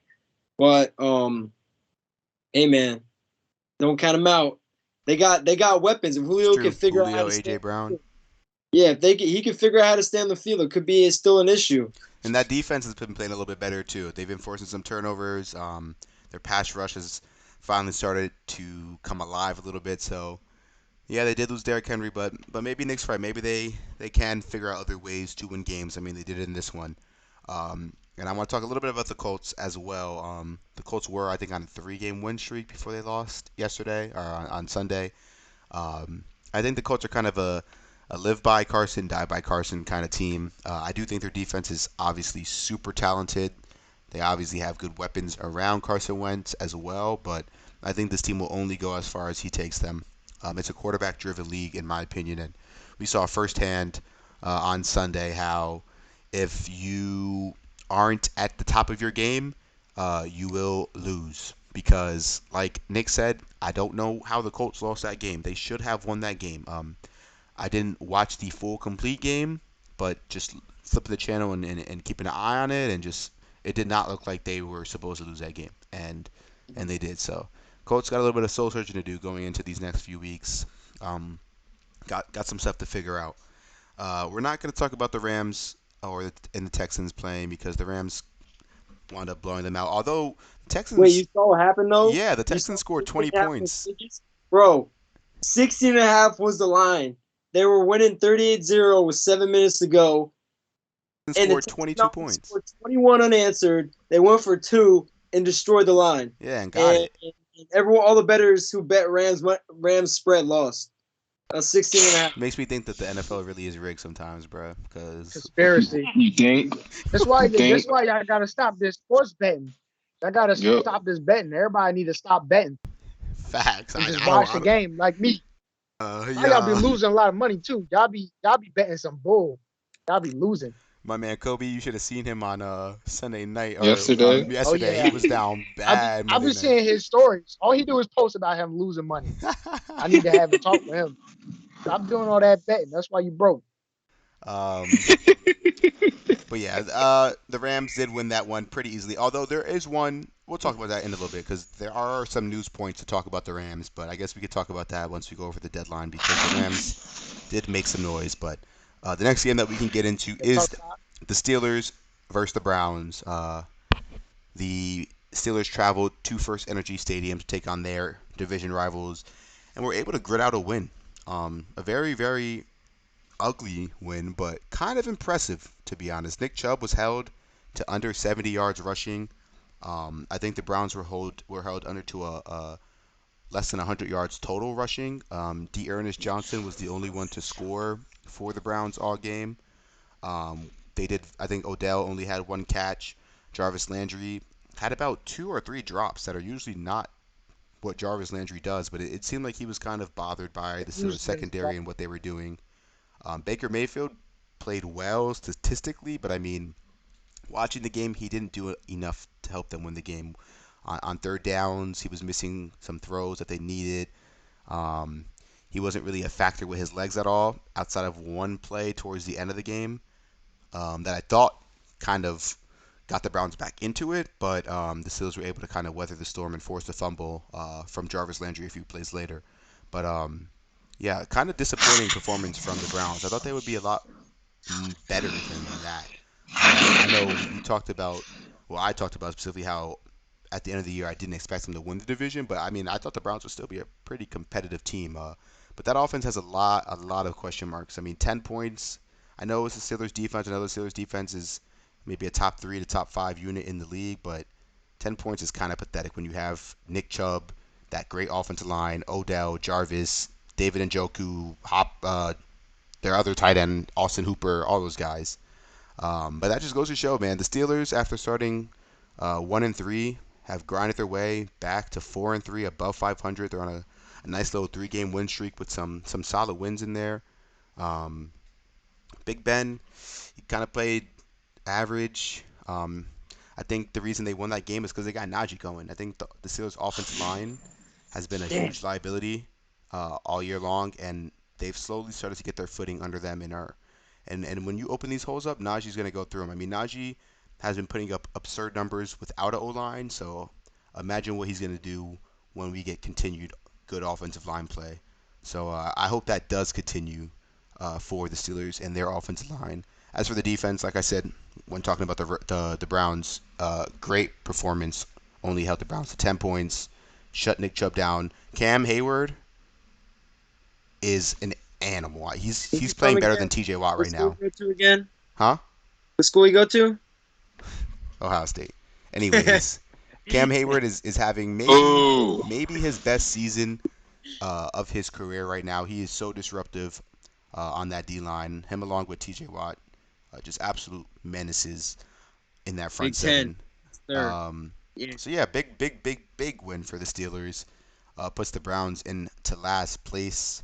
Steelers move up to third place in that division and into the playoffs. I think they're the sixth seed now in the playoffs if they were to start today. I know it really doesn't matter, but if you guys want to go ahead now and give any thoughts on the Browns or the Steelers, the floor is yours. The only thought free I have Odell is out the chain gang, man. sorry. Fact. Definitely. It's about time for them to get rid of Odell. You even got his dad posting on Instagram about all the times Baker don't throw him the ball when he's wide open. I mean, it's It's getting so obvious. It's ridiculous. so IGTV video. obvious. Yeah, He had two 11-minute targets. long video. It's ridiculous. We getting parents involved now. Come on, And Baker LeBron, Mayfield. did you see that? And Yeah, LeBron. You got LeBron tweeting out. Look, Baker Mayfield, just throw this man the ball. I don't understand what's wrong with this dude. I mean, Hazy was right. I can't even defend Baker Mayfield. I used to try to defend him from the slander, but I can't even defend him no more because it's ridiculous. You Yeah. go out here, you score 10 points, you got Jarvis Landry on one side, Odell on the other side. I think I can throw a touchdown if I'm throwing to Odell. I mean, come on, man. You We got probably could. Odell Beckham, Jarvis Landry. You mean to tell me you can't throw him a fade route and he'll at least score once? Come on, man. I mean, it's ridiculous. I just don't understand how you have all these people and can't score. It just goes to See, show that team chemistry and actually liking oh your yeah, teammates is so huge because it's obvious. Like the and timing between Baker and Odell mhm. on some of the routes, like Baker will think Odell's gonna stop and Odell will keep running, or Odell will stop and Baker thinks he's gonna keep running. Like they're just not on the Yeah, same it's page like, do you at people all. even play on the same team? Yep. These people must not even say hi to each What other they in do the at morning practice or all week, they something. don't throw like no. Yeah, yeah, Yeah. like it's crazy. They Yeah. probably don't even have each other's phone numbers. How much you want to They bet they don't. don't They even have definitely each don't. other's phone numbers? It's ridiculous. Yeah. The only And thing the I the, gotta the say, crazy. bro. Sorry, man. Go ahead. I'll be quick, bro. I only got one thing to say. Damn, I wish I had Najee Harris. That's all I gotta say. Keep it moving. I just wanted to say that they brought up the stats, and Case Keenum is just as good as Baker Mayfield. I mean, you got a backup quarterback. You might as well get rid of Baker Mayfield then if the damn backup is just as Look, good. I there is mean, no difference in that offense when Case Keenum is in the game. There is literally no it's crazy. difference. Literally I none. just It's don't understand. terrible. It's terrible. The Browns are absolutely pathetic. The Browns is the Browns, as Juju Smith-Schuster did say. I mean, it backfired against him that time, but I mean, there's absolutely no reason for them to be this bad. I mean that. Don't even bring up Boo Boo Schuster right now. Boo Boo. Haas, you are a AFC North fan as well, so I do want to hear some of your thoughts on how this game played out. How do you feel about the Browns or the Steelers moving along into this year? I mean, I definitely feel like right now with just the miscues between the number one QB on the Browns, and their best player is just discouraging. So I'm gonna put them at the bottom of the division, and I'm gonna move Pittsburgh up in that third spot right now. Um, I think Baltimore, Cincinnati, Pittsburgh, Cleveland in that order really like the best teams in the division. And I put Baltimore one just because you feel me, Lamar Jackson and Lamar Jackson. That's all I gotta say. But the Browns are just bad, bro. Like they just can't figure it out. And I think that if they move on from Baker, the franchise might burn.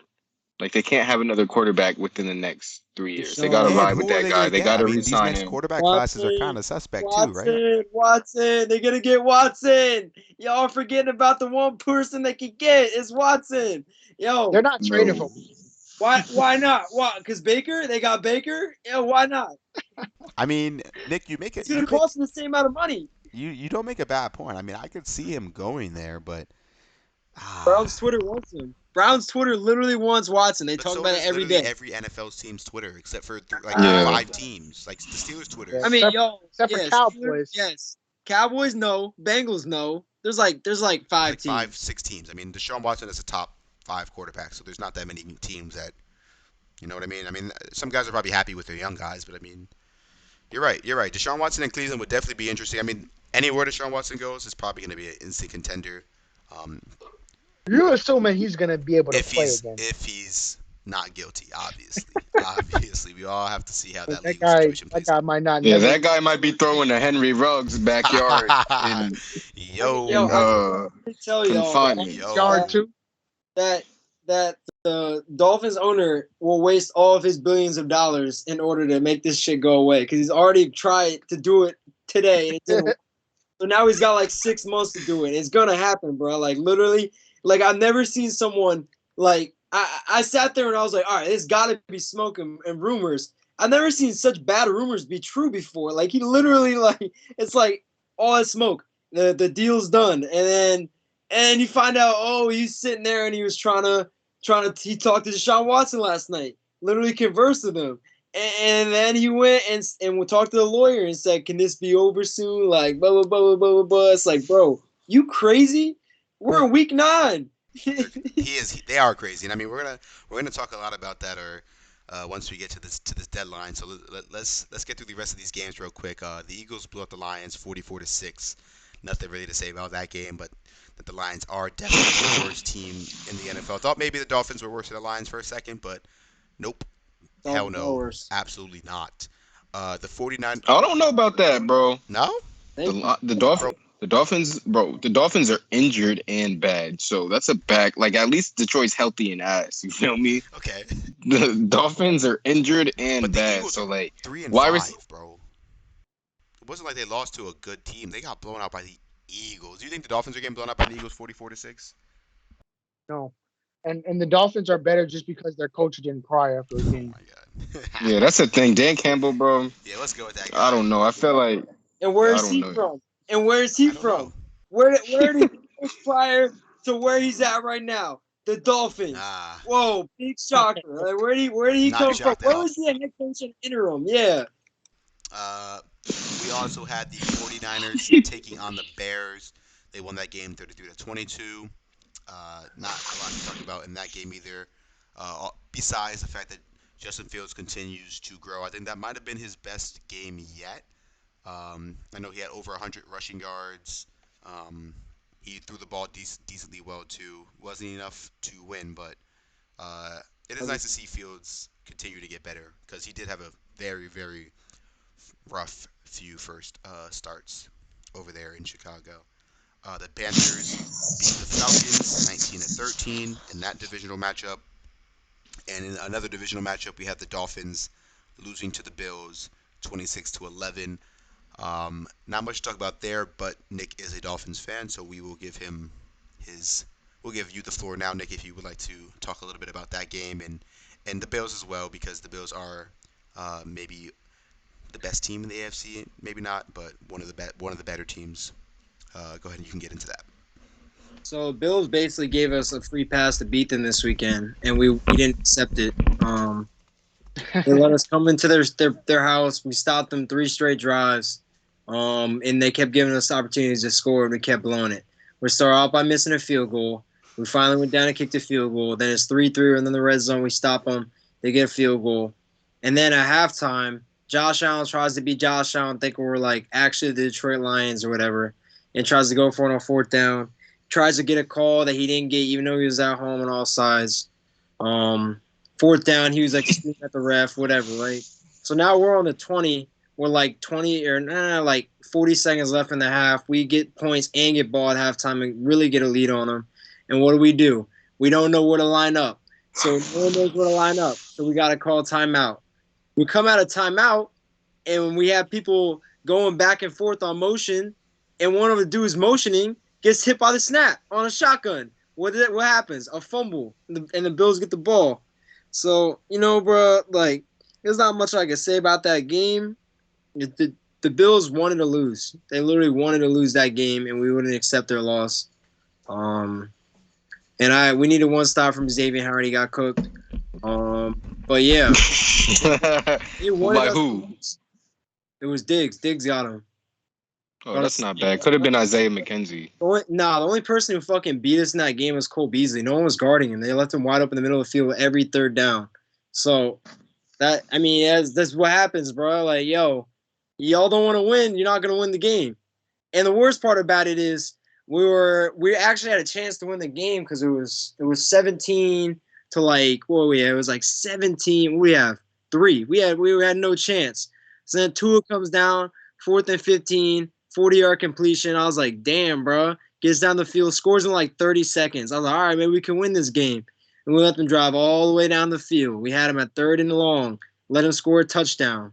Then I knew it was over, and I threw my Tua jersey in the trash. And it's not because of Tua, it's because of the Dolphins franchise. Tua deserved to hang out and live. So, hey, when you gonna put some blame on Brian Flores? I feel like he's getting some Marvin Lewis treatment. You feel me? Really is. Marvin Lewis stayed in the league. Because you know what? This is a direct issue with the offense currently, bro. Because I'm done with this, bro. Like, they sit there and they play defense for 40 minutes of every game, bro. Like, we got like 10 minutes of possession. Real quick, Nick. I don't mean to cut you off, but I have some breaking news, and then I'll let you get back in your rant. The Raiders have just released Henry Ruggs officially.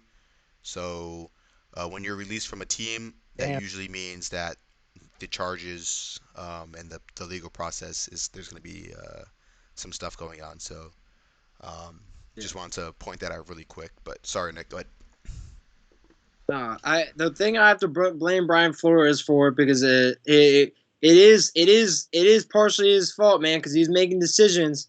But listen, man, he wasn't the one signing checks. He's not the one who traded away one of our best pass rushers. He's not the one who also cut Kyle Van Noy. He's not the one who did this and that and brought in people who can't play. But he's the one that coaches your team Monday through Friday. Yeah, it's week 8, bro. It's week 8. But you can't win games. You don't got the personnel for it, man. You can't. We can't get a pass rush. We can't run the zero blitz. We don't got the guys who can cover anyone. We can't block for more than 3 seconds. I'll send y'all mad clips, bro. They were letting Bills players walk by them untouched, and they didn't see them. Offensive line is atrocious. So, and it's sad too, because the person who's taking all the heat is Tua, because they're sitting there saying he can't throw it on feet. I was like, bro, what? The fastest runner ever running a 40 was 4.2 without any pads on. How long do you think it takes for someone to run 30 yards down the field and then for you to throw it? Probably you need to throw what? Like, you need like 2 seconds to throw the ball? Yeah. Bro, he doesn't even have 2 seconds to look down the field. Tua is not the problem. He's not, bro. But it's this it might be the owner problem, bro, because he's trying to force people to settle their accusations on Deshaun Watson. So there's a lot of issues. Hopefully we get a new GM and owner by the end of the year, but it's unlikely. So yeah, the Dolphins are in a tough spot. You never get a new owner until he dies, and then it's just going to be the owner's son. Whoa, who's just there's only one way. There's only one way, like the NBA did it, man. Y'all gotta protest straight up. Bro. That's the only way, because they packed 2 owners up in the NBA. They could do it in the NFL, if Dolphins fans don't go to games, aren't buying tickets, ain't jerseys and stuff. They'll be there. The Dolphins fans will be there because it's in Florida. You need the players. The players Let's continue. The players are not just holding out until they get a new owner. That's never happened. Yeah, not in the NFL. Not in the NFL. In the NBA, Niggas will go 0 and 17 the literally, next 10 years before they hold out. Yes. literally. Bro, he's been working for 25 years to make us the worst team in the league and the worst fan experience. And I will debate the Detroit fan experience at a later date. I told y'all we have the worst fan experience, and I have a lot of examples for why that is. I mean, prime example, I gotta talk to this boy Sean, who's he has two of the players on my team that work in the most of my misery in my life. T.J. Watt should have been a Dolphin. What we do, pass on him. Should have had Najee Harris. What we do, pass on him. Hey, yo, listen, and we pick bus. That's what, yo, this boy Jalen Phillips. Flores too. Wolfing on some picks. Yo, listen, man, you don't send in the envelopes, man. I'm telling you, you gotta stop with that because we were at 3. No, there's. who He's we part of that department. He's part of that personnel department in scouting that determines who y'all pick, bro. The head coach. Chris Brewer's been here for 10 years. Brian Flores has been here for 2 years. How long have the Dolphins been bad? I'm saying this. If y'all woofed on Najee, Yeah. if y'all woofed on Najee this year, I mean, Chris Greer is the issue. He's been here. He's been. I believe you. I believe you, bro. I'm just saying this year, if y'all wanted to draft Najee Harris, you should have done that. Bro. Who'd y'all get? Javon Holland. Who'd you get in the first round this year? Gregory, the dude from. Oh, duh. Didn't y'all have like 3 picks? 2. Yes. They got yes. Waddle, right? In the first We round. got Waddle first, and then we got Jalen Phillips. Yeah, that's what I was talking about. Not Russo. Yeah, I mean, yeah. Yeah, he's doing it. Yo, we don't know because Brian Flores wanted mad other players that his dude is not drafting. He really has no say. He wanted Herbert, he wanted Najee, he wanted this and he wanted that. He didn't want to trade out of 3. All these reports keep coming out and like, so he's essentially just like a puppet. And bro, he's the head coach. He doesn't send in the envelopes. That's the GM's deal. The GM does that, bro. Only Belichick does that.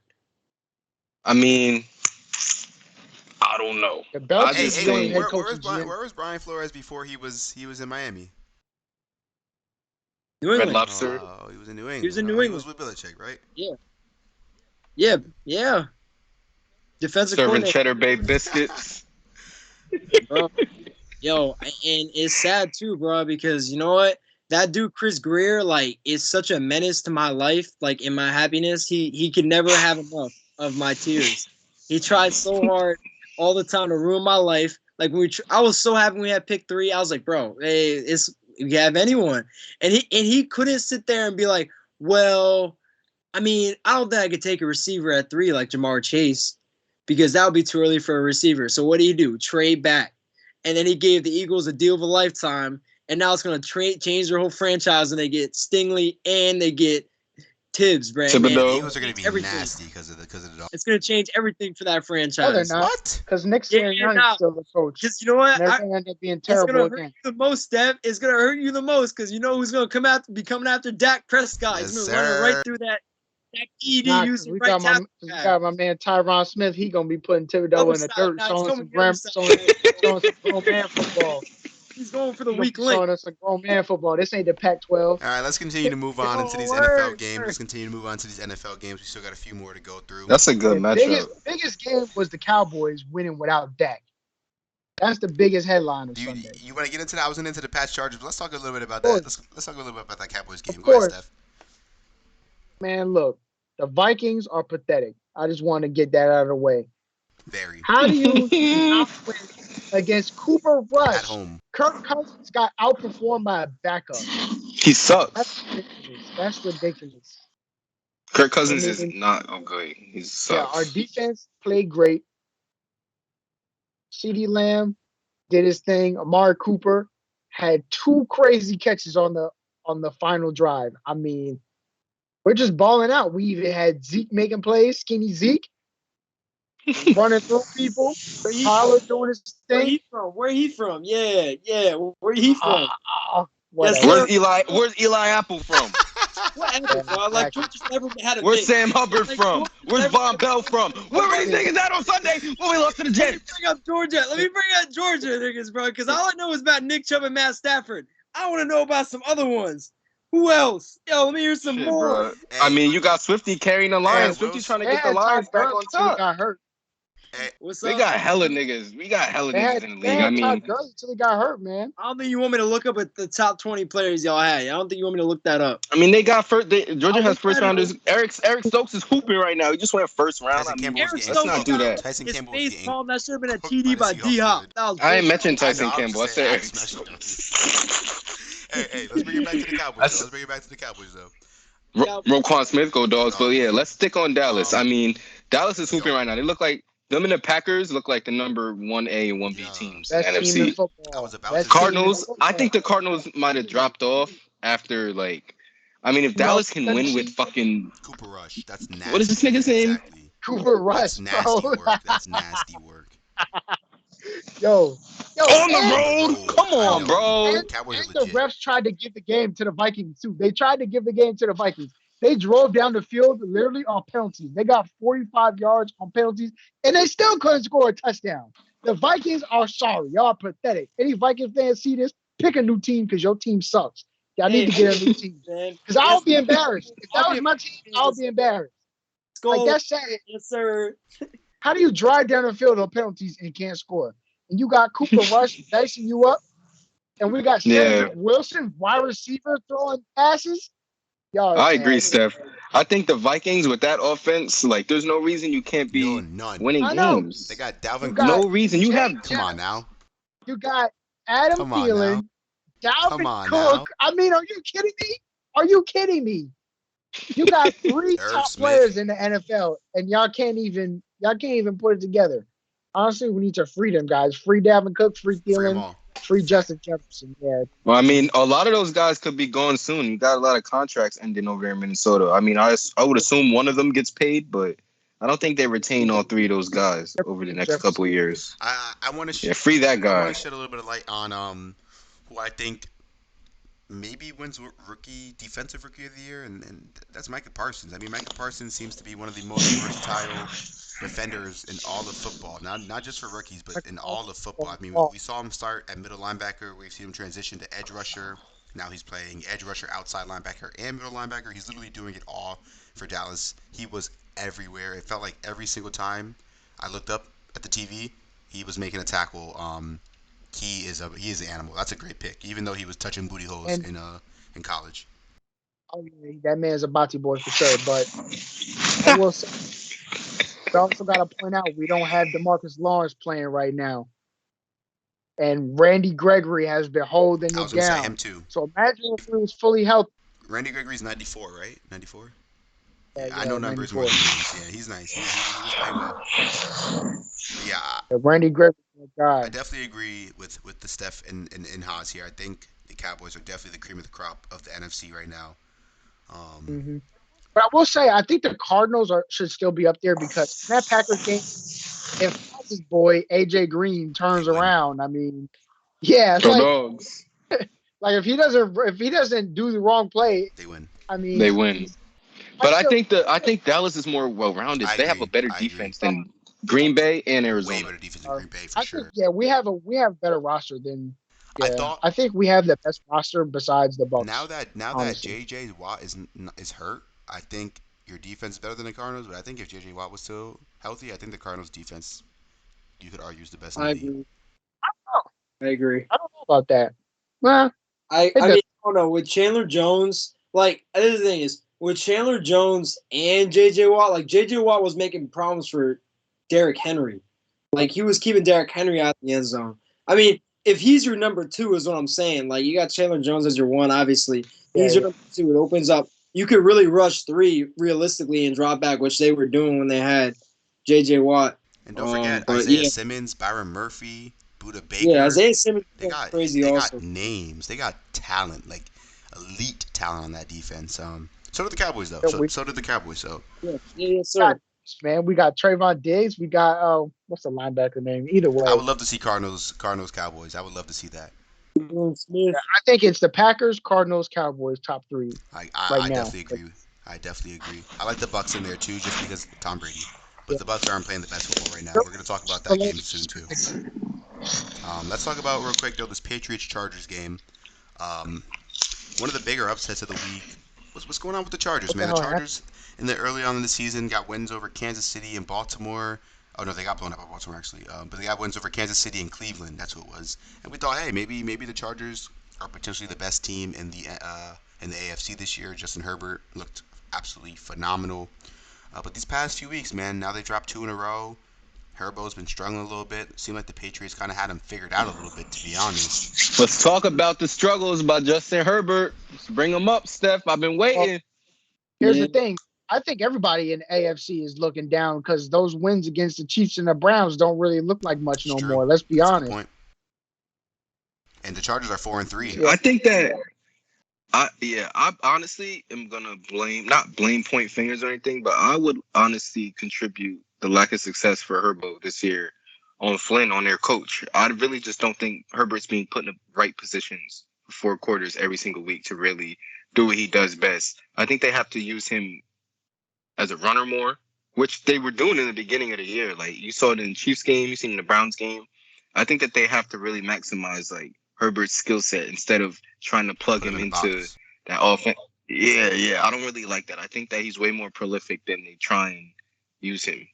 I think the Chargers could get more out of I him. definitely agree. I do really want to give a lot of credit to the Patriots, though. The Chargers didn't play a bad game, and they still lost. Even when the Patriots punched the Chargers, they would have a counter punch ready, and the Patriots didn't let the Chargers gain momentum at all. Every time the Chargers would answer, they would answer again, and they stayed ahead. Mac Jones, man, jeez, man. I mean, if you would have told me in the beginning of the season that they'd be looking at a 4-4, 500 record right now, I don't know if I would have believed you.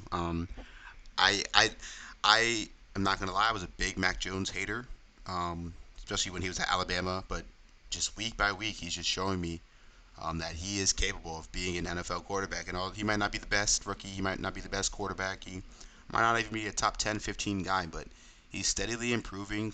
He's winning games, and it's looking like Bill Belichick is back to his old mastermind ways. I mean, they got Hunter Henry and John Smith and Damian Harris, and those are their best weapons, and they're out here winning games. So pretty impressive from the Patriots. That defense too. It's been pretty. Not Yeah, Jonnu Smith's been pretty ineffective as well. And they paid that guy more money than anybody this exactly. offseason. So they're figuring out a way to score points and win games with nobody, like you said, and that's something to really For appreciate sure. because And that kind of as reminds you us can of see, somebody. you got teams with full rosters with superstars and they can't get it done against backup quarterbacks. Exactly. So, shout out to the Patriots. They are now 4-4. The Chargers are 4-3. I think these two teams will definitely be in the playoff picture in that wild card hunt as the year continues to progress. Um, Last game though that we could talk about. Two more actually. First being the Bucks losing to the Saints. First off, shout out Jameis Winston. Unfortunately, he did tear his ACL, but we all saw that video of him in the locker room afterwards, dancing. He still seems to be in good spirits. Just a great guy overall.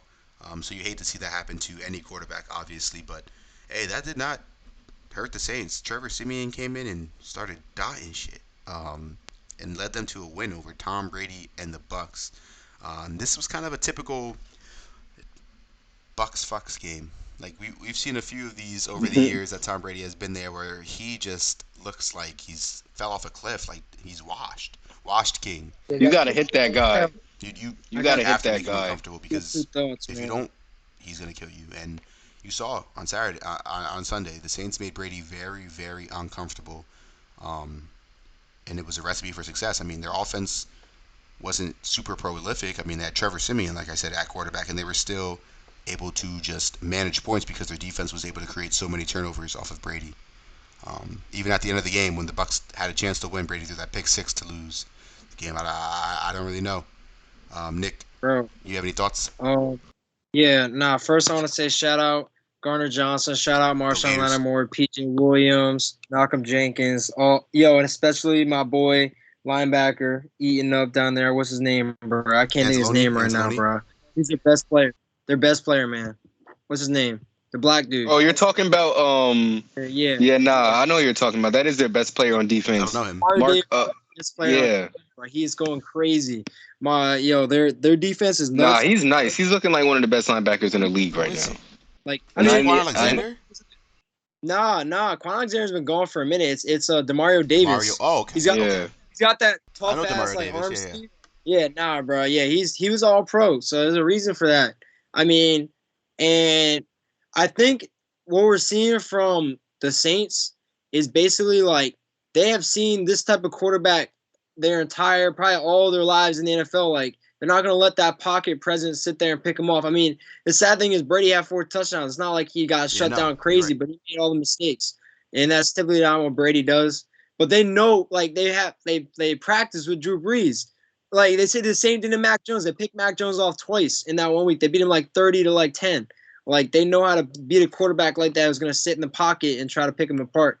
Um, the other thing about the Saints, man, like that defense, that defense is it goes crazy, It man. really does. Like they could really shut down anyone they want, um, any given I week. definitely think that's So been I the got key to the Saints. I know a lot of us thought maybe the Saints would not be as good as the past, losing Drew Brees, but I definitely agree, Nick. That defense has stepped up major and contributes a lot to them winning some games.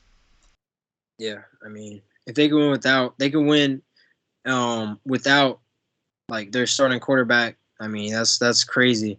And then I want to say another meme because I'm not a Brady lover, bro. I don't mess with that dude. You know how he's been trying really hard this year to break the touchdown record, and I'm here to say, even though he's been throwing 4 touchdowns a game, he's still not on pace to break it. I did the math. He's on pace for 50 touchdowns with an extra game.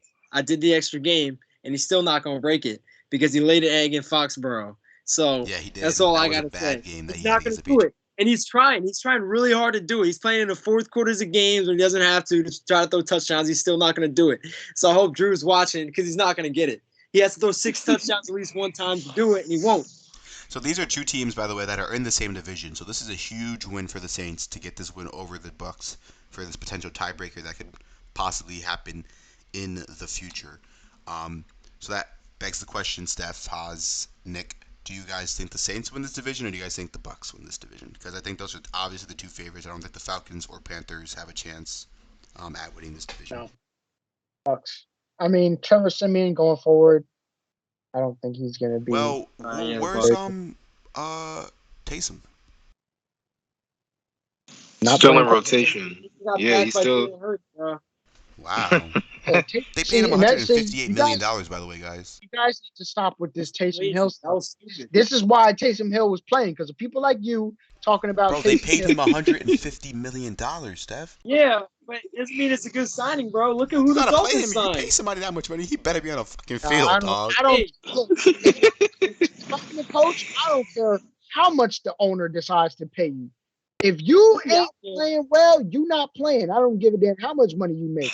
Taysom Hill didn't even throw the ball 50 But yards. Trevor, but you Come taking on, Trevor man. Simeon over Taysom? I mean, he Yes, just won. Nah, they're reaching Taylor out. They're trying to Heineke get got a someone else, single bro. arm Taysom Go ahead, Hill. Nick, because I know who you're talking about, I Nick. I heard, know who you're yo, talking I heard, about. I heard Go ahead and drop they're that real making a quick. call. Yo, they're like Philip Rivers said, "Yo, I'll come back." Drew Brees too. They said you should How do you grab feel Oh about Drew Phil Brees. He can Rivers go coming back to legit. the Saints?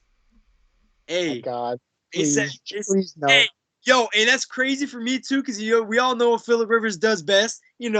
Dish. Dish. So catching Kamara. Yo, we're going crazy. Yo, get Philip Rivers. Nah, Philip Rivers would definitely love Kamara.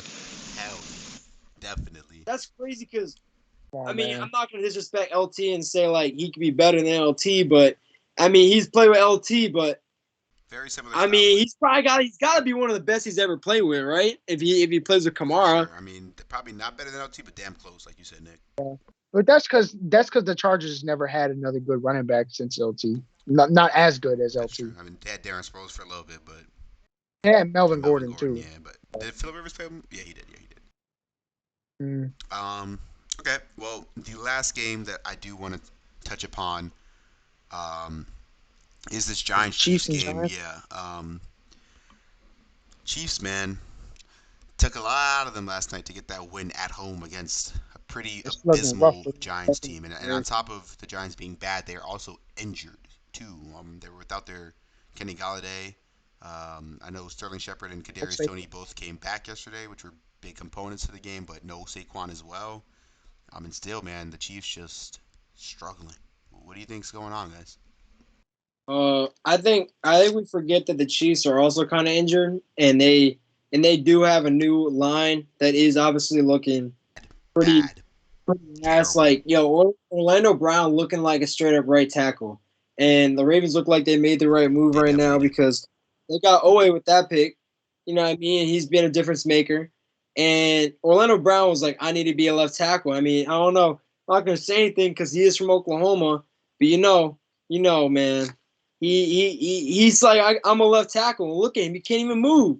He's getting destroyed yesterday. He's getting absolutely destroyed at left tackle. He's the right tackle.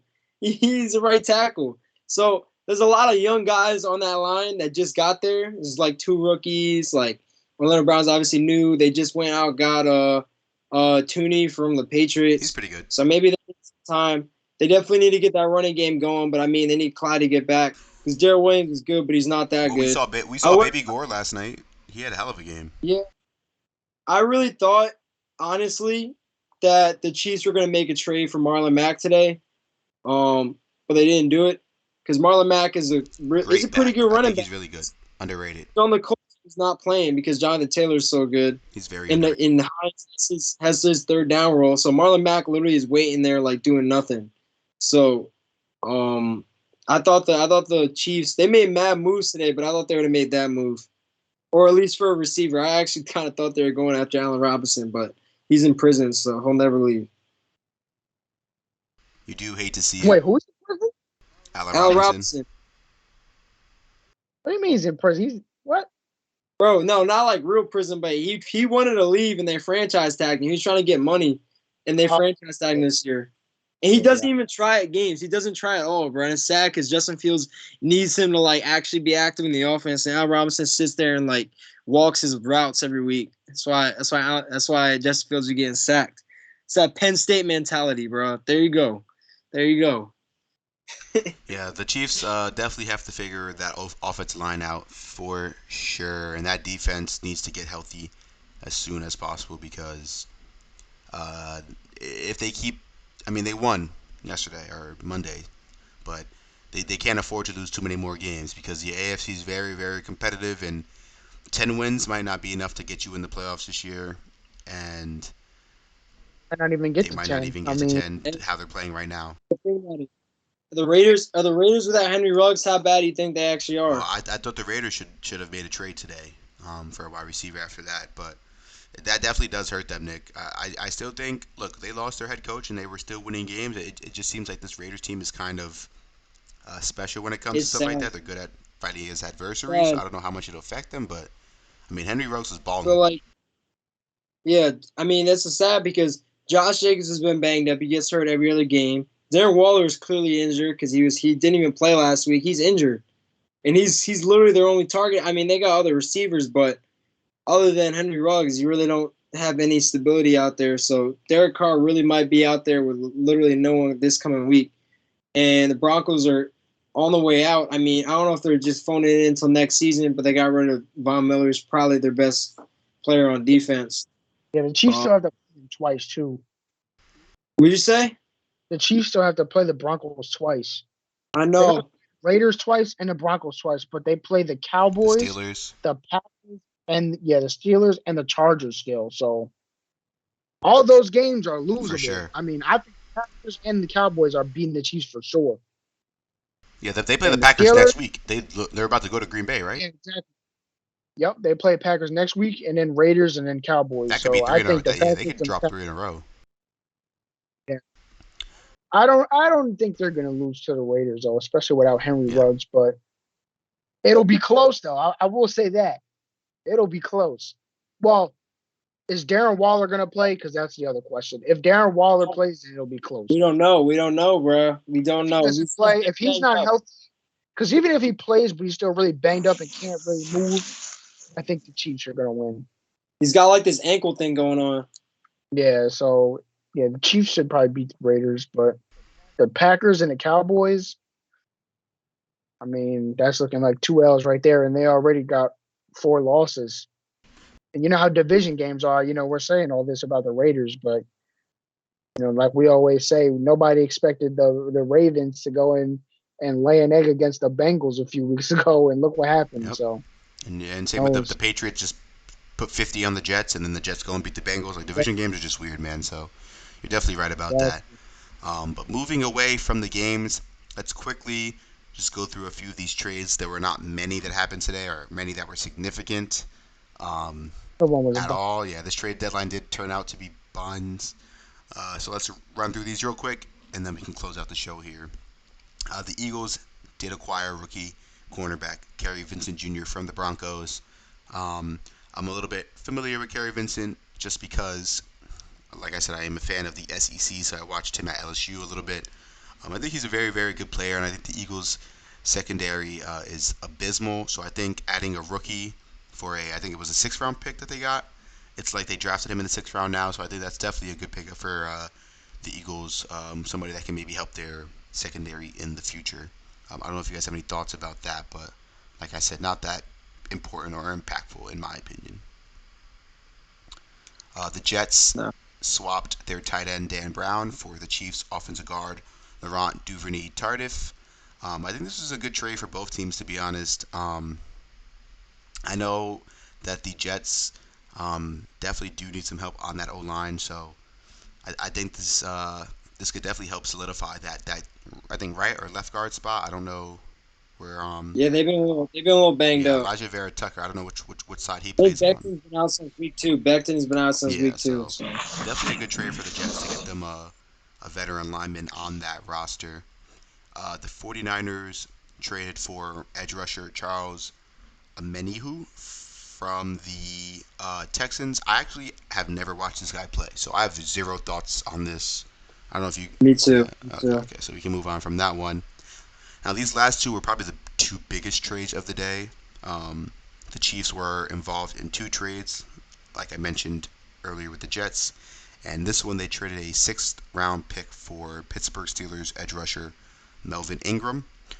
Melvin Ingram has made it clear the past 2 to 3 weeks that he does not want to be in Pittsburgh after he stopped getting a lot of playing time since the development of Alex Highsmith. So I think this was a pretty good pickup for the Chiefs. I know they've been really struggling to get a pass rush, and Melvin Ingram is not quite the player that we all used to know, but in the small sample size I got to watch him play for Pittsburgh, he seemed to be pretty productive and active, not just in the pass rush, but also in the run game. So I think that's a solid pickup for the Chiefs. Yeah, I agree. I think it's fine that they're not looking for him to sit there and get like 10 sacks for him, but I mean, it's a good add to what they were building out there. I mean, the pass rush won them the game this weekend. I mean, on Monday. For sure, But, for I sure. mean, And Jones and oh boy was where they were eating up at the end of that game finally because they were looking bad all year. They haven't made any moves or any done any action the whole game or a whole year. I mean, so I mean that's a good trade for me. yeah, as a Steelers fan, it kind of sucks that we paid him that $4 million pretty much for 3 games or 4 games. But I mean, in Steelers land, we've had a lot of situations recently with players not wanting to be there, and it's gone downhill really badly. So wouldn't want to be there either. Mike Tomlin said it in the press conference earlier. Yeah, hi Steph. He said that we want volunteers, not hostages. So I think that is why they made that move. Um, but the final trade is obviously the biggest trade of probably the year so far. Um, how much help does Matt Stafford need, man? Uh, Los Angeles Go Rams. dogs. Los Angeles Rams have added superstar pass rusher Von Miller. Maybe not superstar. Might not be in his prime, but I mean, I watched him play against the Steelers this year, and he was hella productive. I mean, he still looked fast. He still looks to be one of the premier edge rushers in the league, even at his older age. And I mean, you're not expecting him to be the best player on your defense. You have Aaron Donald and Jalen Ramsey, so to add a guy like this to that defense is just wow. They probably became. I mean, as of right now, I mean the Cowboys and the Rams haven't played yet, but I mean, and I mean, like the Rams did get packed up by the Cardinals, but hey, man, Von Miller and Aaron Donald on the same defensive line is crazy. Crazy. and you can't get rid of the ball fast as Jalen Ramsey's there. And my boy Kendall Fuller, captain of the defense. You know me, OSU. So, but yo, that's a crazy trade, and it's a testament to the Rams owner staying true to what his thoughts are about draft picks. Why the hell would I save for a first round that could be a bust when I know I'm about to pick 32nd or whatever? If I'm saying I'm going to pick late because I'm a good team, why would I wait for that player when I can sit there and get Von Miller or Jalen Ramsey or Matt Stafford? Why am I waiting for a quarterback? He already tried that with Jared Goff and Todd Gurley. I mean, Todd Gurley ate, but look at what those draft picks did. He went out and got new The only thing players. I'll say about that is the Rams don't have a high draft pick. I don't think they have a first like. I don't think they have a first round until 2026. Like that's rough. And I Well, know you're Well, saying, the thing about it is and that I know the you're team saying is that they're built getting to these win guys that are now. going to contribute now, right? But then The they team have is to built to win. win. They have to win. well, And Yeah, think about it like I this. don't think they will. I mean, this defense is spectacular, right? But I still don't Yeah. know if they'll beat the Cowboys, the Cardinals, or the Bucks or the Packers. I don't. they won't. I still like all They of those won't. teams better Well, than them. They I mean, won't. this is the thing. You got to think about it like this. How many draft picks do you think it would take for you to get Aaron Donald? First rounders. Like Many many like years. He's like once in a three, lifetime. Probably like three. three or four, Probably Yeah, three. right? Probably three. So there you go. That's 3 years right there. Is it how many years Jalen Ramsey worth? Probably three. He three. probably came at a discount that 1 year. So it's like, yo, these guys are worth that as of right now. I And agree. I need to see Matt Stafford in a bigger game. I mean, bro, he personally packed up the freaking Buccaneers. He Bro, did. they could He not did. at that until they play the Cardinals. I thought for sure the Rams were the best team in the But that NFC. Bucks game, I feel like the Bucks are a little bit of a bad matchup, especially them because they were very injured. I mean, they lost both Yeah, of their corners and one of their safeties. It wasn't a good day for them. that's fair. I mean, I need to see that. I see the Rams play the Cowboys. I don't know if that game's gonna happen during the regular season, but Yeah, I'm trying to see that game. I think that'll be a very very good game to be honest. The Rams are definitely loading up. They're definitely making that run, but the clock starts now. They got about 2 maybe 3 years. If they don't get a ring, then this is probably the biggest failure Yeah, of a biggest roster flop ever. of all time. Yeah, the I'm amount gonna of enjoy draft it too. capital and money they spend on this roster to not win a Super Bowl would literally warrant them to sell their franchise and relocate again because sheesh. Yeah, send their ass to Mexico. Facts. With that being said, though, um, we can end the stream here. Uh, very good stream. Like I said in the beginning, it was going to be a long one. So thanks to anybody who has stuck around through the end, and thanks to anybody who has watched this whole thing on YouTube the day after, or a few days after. We really appreciate all of your support. Please do not forget to like, comment, and subscribe. Also follow us here on Twitch if you haven't already, and press the little bell button so you get notified every single time we go live. We are live on pretty much every single game day. Whenever there's a football game going on, we're probably going to be live. Some combination of us four or five. So shout out to everybody who has tapped in with here tonight. Steph, Haas, Nick, do you guys have any last statements, any last words that you guys want to say before we close it out here? The Bucks. Cowboys best team in football. You heard it here first. We're going to the Super Bowl. Oh, Maybe. heard this Maybe. one before. Maybe. All right, well, Oh, but here's the thing though. This year is different. This year we actually good. It's This all year different we actually good. now.